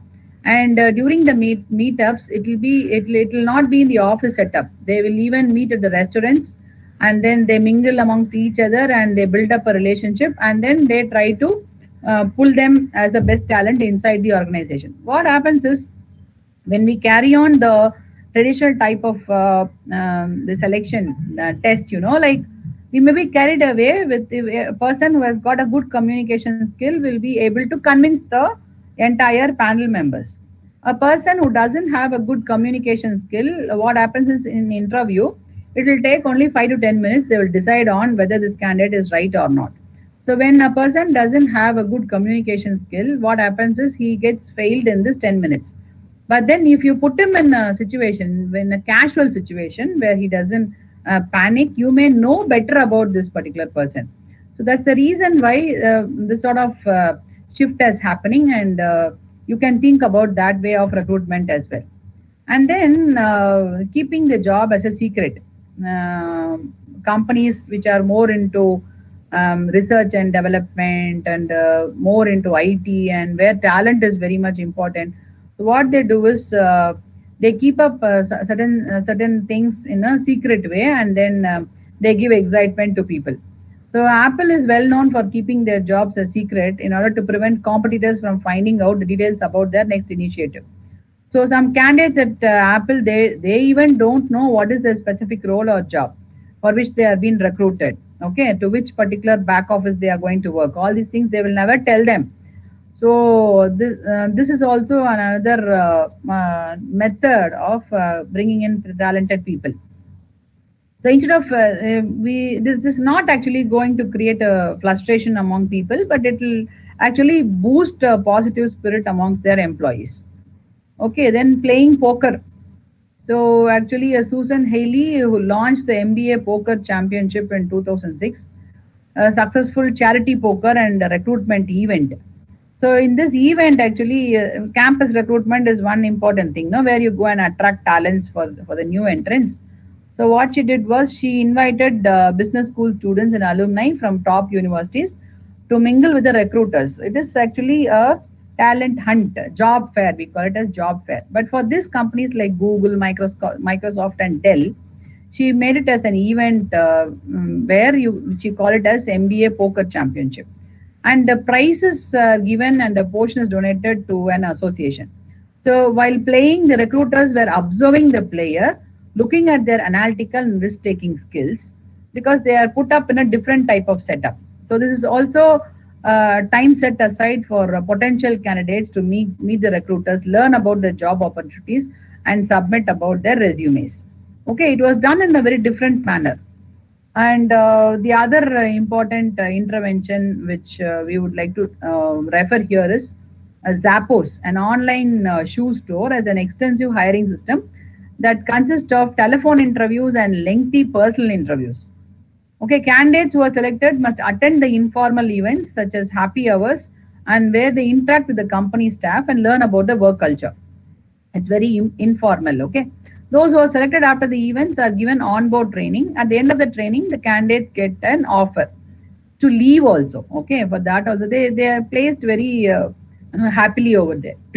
Approximately 3% of people take the offer, but those who choose to stay are the ones who thoroughly understands the company's culture and philosophy and end up staying for a long period. Okay, because recruitment involves cost. Okay, so what happens is, when you bring in people who understands the culture, what happens is we just sit in a boardroom, we call people to come and attend our interview process, then you put them in the workplace. After going there, that work culture may not suit them. So instead of that, what you do is you ask them to mingle amongst people, like what we do in apprenticeship. You know, we call them as a probationer. So what we were looking in the older days, where we were looking in whether this candidate is actually capable of staying back with us. But now the mindset has changed. The people are allowed to sit back in the company, and if they wanted to stay back in the organization where that particular culture will be apt for them, then they stay back. Okay, so there is no compulsion of people coming in and going out. Then you will be knowing about the new normal. So virtual work is here to stay. So what are the 5 practical tips and strategies which are considered when leading and managing virtual teams? So you have to set the expectations and clarify the task. That's the first thing what we have to do. Then establish communication standards and processes, because there should not be any communication gap when we work virtually. And we have to ensure the manager's availability and accessibility to talk to them. Okay, so invest in the right technology and not in a technology which is not going to work out very well. Okay, because money is involved into it. Then create ways for team members to interact and build relationship, because we are not going to meet them out physically. You know, like, so you have to ensure that they have got a chatbot where they can go and talk or discuss about their queries. Okay, so companies actually double down on digital. So leading organizations will pivot their thinking and investments in artificial intelligence. This is actually it is a natural progression for organizations who want to mature their artificial intelligence capability. Okay, like performance also is monitored by artificial intelligence. So moving from using AI primarily as a substitution strategy to an augmented strategy. So it has become the order of the day. But you may be now wondering why Madam is telling all these things in terms of MNCs. Is that so? No. There are even medium enterprises who are entering into all this stuff, into the virtual companies as well. And team building is very, very important. Get management on board. When you talk about the team, In the team, it's not the middle level managers or the lower people are there. This team is meant for workers. This team is meant for manager. This team is meant for this. It's not so. When they form up a team, that team is being formed with a collection of people right from the top till the bottom. Okay, so everyone will be there involved into it, and they collectively do the work and finish it off. So the decision to organize employees in teams usually can't be made without the backing up of the senior managers. That's the reason why they are also in the team. Okay, many cases the managers are very, very enthusiastic as well. So if you have some person like the senior position person is there in the team, you will feel very comfortable. Otherwise, in some companies, what they do is they form a team at the lower level and leave them like that. But you have a senior most person as your team member, you will feel very strong about the team. So what are the benefits because of that? More efficient working, greater innovation through collaboration, and we come out with best practices. We get to know about it. Then a stronger employee relationship will happen, and it leads to higher morale and motivation. Okay, supporting teamwork through HR strategy is very, very important here. See, look at this Maslow's theory. This is what you would have studied way back. It was formulated in 1943. So he was talking about the physical needs, safety needs, love and belongingness, which is called as psychological needs. Then it went to esteem needs and self-actualization. This is the basic theory what we have studied in your organizational behavior. But now the nomenclatures what we use for different steps. There are the hierarchy. Okay, like if one need is met out, then that will never be a motivating factor. Human beings will try to look into the next level. Okay, so now here this physical needs we have actually considered here is the salary, the benefits, the health, and the well-being. Okay, the well-being in the sense it is involved about the mental and physical well-being. When we talk about safety, it is flexibility and infection-free diversity and inclusiveness. Okay, demographically, we are not supposed to discriminate any person. That is what is meant by safety. It is not about only the physical safety. It is about emotional safety as well.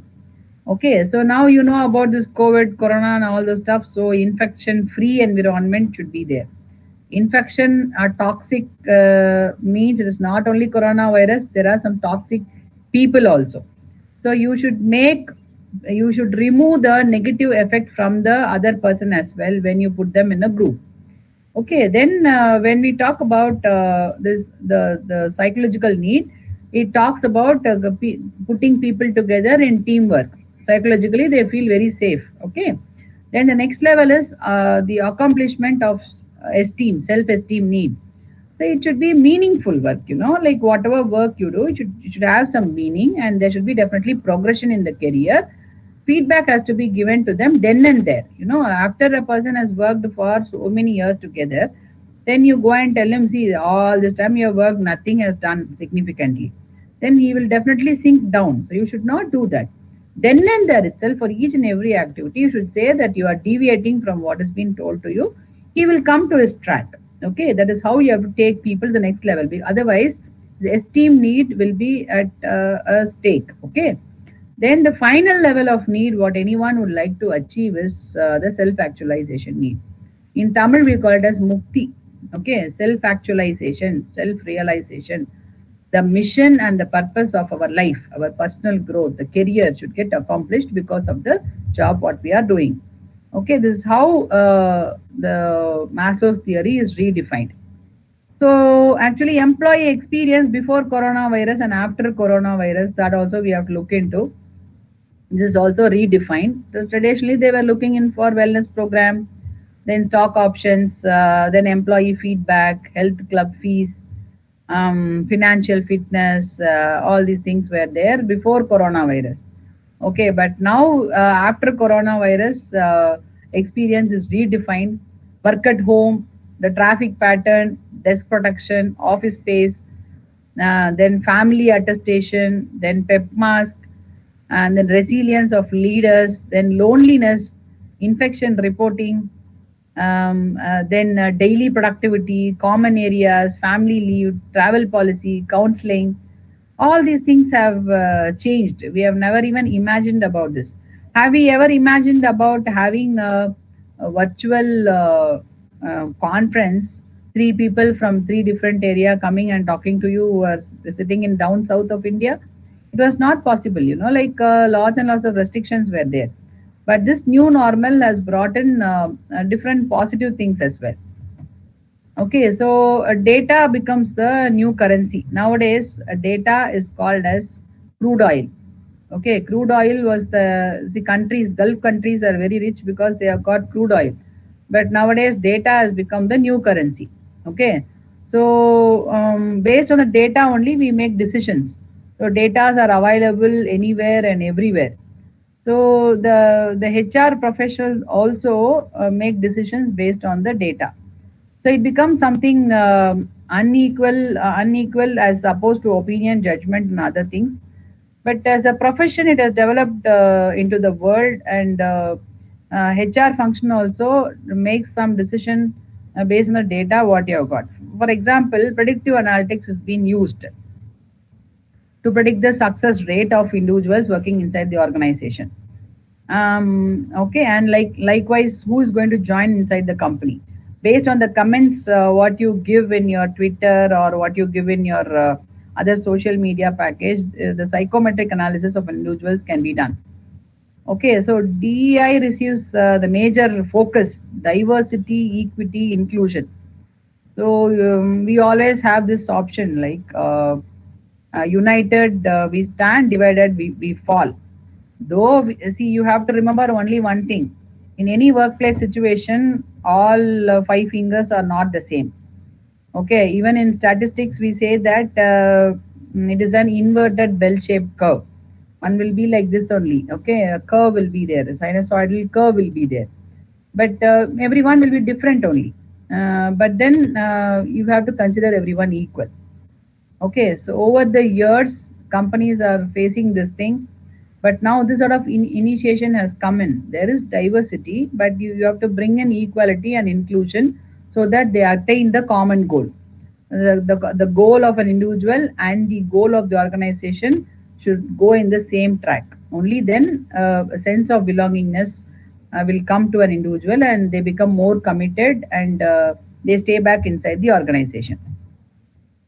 Okay, and another important thing is workers are equipped with skills and tools in this situation. So you have to navigate their way through the uncharted waters. The managers will need for a structured, focused, relevant, and the coherent learning intervention. You have to allow them to obtain perspective and to gain insight by means of sharing some experiences and stories and the lessons learned. And then the present generation, the Gen Z leadership is something very, very different. We have to know about different generations. So people, those who are born between 1946 and 1964 are called as baby boomers. Gen X is people, those who are born between 1965 and 1980. Millennials are people, those who are born between 81 to 95. And people, those who are into Gen Z are from 96 to 2010. Okay, so the workplace is more dominated by the millennials and Gen Z. So an agile and then innovative decision making are critical for businesses because the mindset of people have changed. For example, traditionally, people used to look in for government job where they have got pension and where they have got long-term benefits. But the present generation is looking in for what is a take home. Okay, so what is that I will get in today's scenario? So we don't go in for saving it for 2-3 generations. The mindset has changed for them. They wanted to live a different life, exploring the entire world. So this calls for leadership from millennials and Gen Z who are tech savvy, forward thinking, and unafraid to take risk. So the HR should take active steps to provide leadership opportunities for the younger generation, younger workforce to lead the organization. So we are not now looking in for a father figure. A senior person has to take the chair. It's not so. We have to give a chance to these people as well. Then virtual work building culture has to be developed. Okay, so the HR came up with techniques to manage employee performance and engage employees. So, but it's hard to focus on building or maintaining a company culture. So it keeps on changing. It is very dynamic in nature nowadays, and people are learning to unlearn. Okay, so you have to forget what has happened in the past, and then you have to come out with new initiation. Okay, so in 2021, companies will focus on building a strong work culture with the remote workforce. Okay, so despite COVID-19, hiring activities took place in later part of 2020. Therefore, there are many employees added to the workforce, and some of them even left the organizations as well. In some organizations, they asked them to go out also.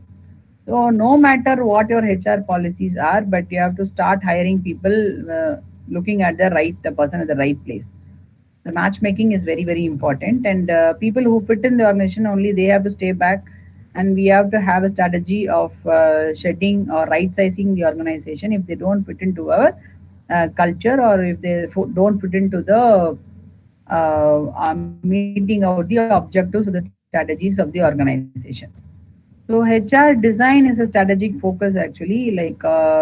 We have to actually go in for correctly assessing the staff and the skills. If you take one method which is called as critical review method in performance appraisal, you have to pick one method of appraisal which will be useful for this particular period. Gone are the days where we use traditional methods. And then link the contingency based pay also. Okay, if everyone is going to get the same salary without any deviations in spite of their working more or working less, then they may sink actually. A guaranteed salary has to be given to people. At the same time, people those who work better has to be rewarded more. Only that reward will motivate the employee to stay back inside the organization.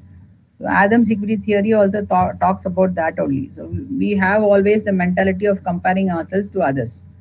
Okay, then the companies should look into what the competitor is doing in terms of recruitment or retaining talents. What are the practices they have got, and we try to inculcate those policies as well inside the organization, which will suit you actually. Okay, then and some sort of value systems and ethics have to be inculcated amongst the employees inside the organization.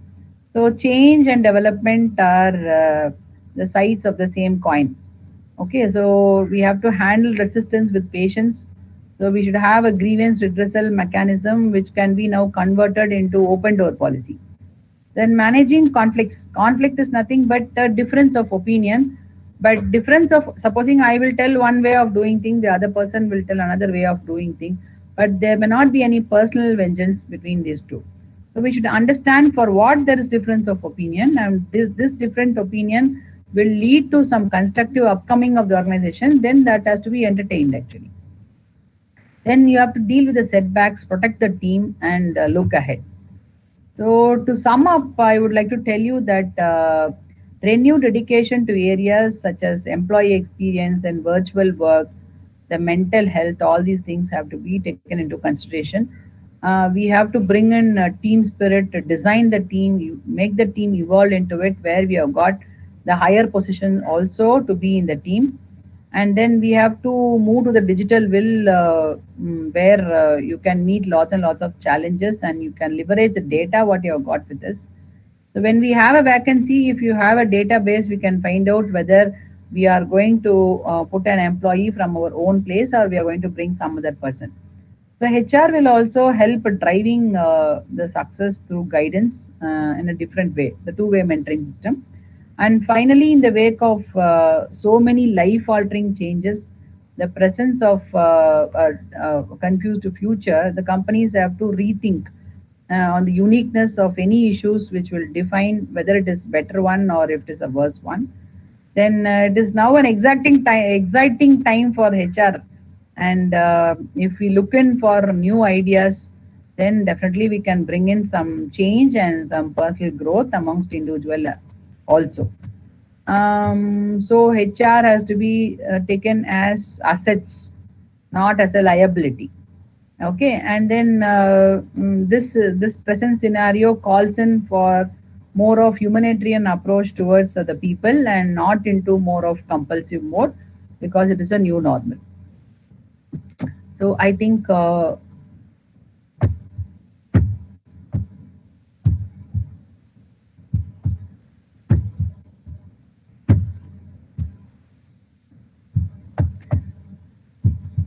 I think we can actually stop this. And if there is any question,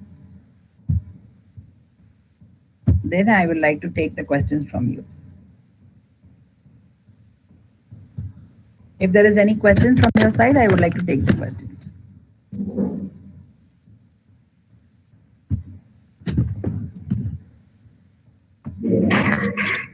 This session is open for question and answers.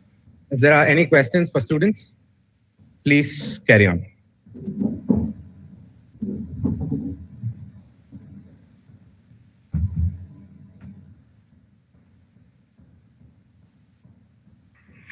I repeat, this session is open for question and answers. If any students have any doubts regarding the HR practices, please carry on.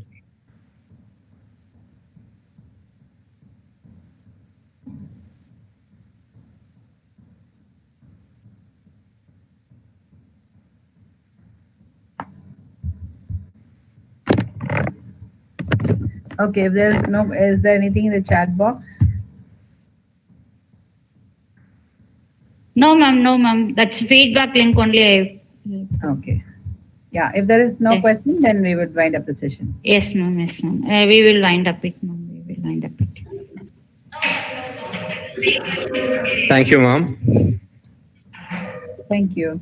With the hope of knowledge sharing and wisdom has been shared among other students the whole day today, and with the full hope of knowledge was shared in a very large extent today, I would like to propose the vote of thanks for the international webinar on innovative practices on commerce and management, jointly organized by Department of Commerce, Congo Arts and Science College, and IFSMRC.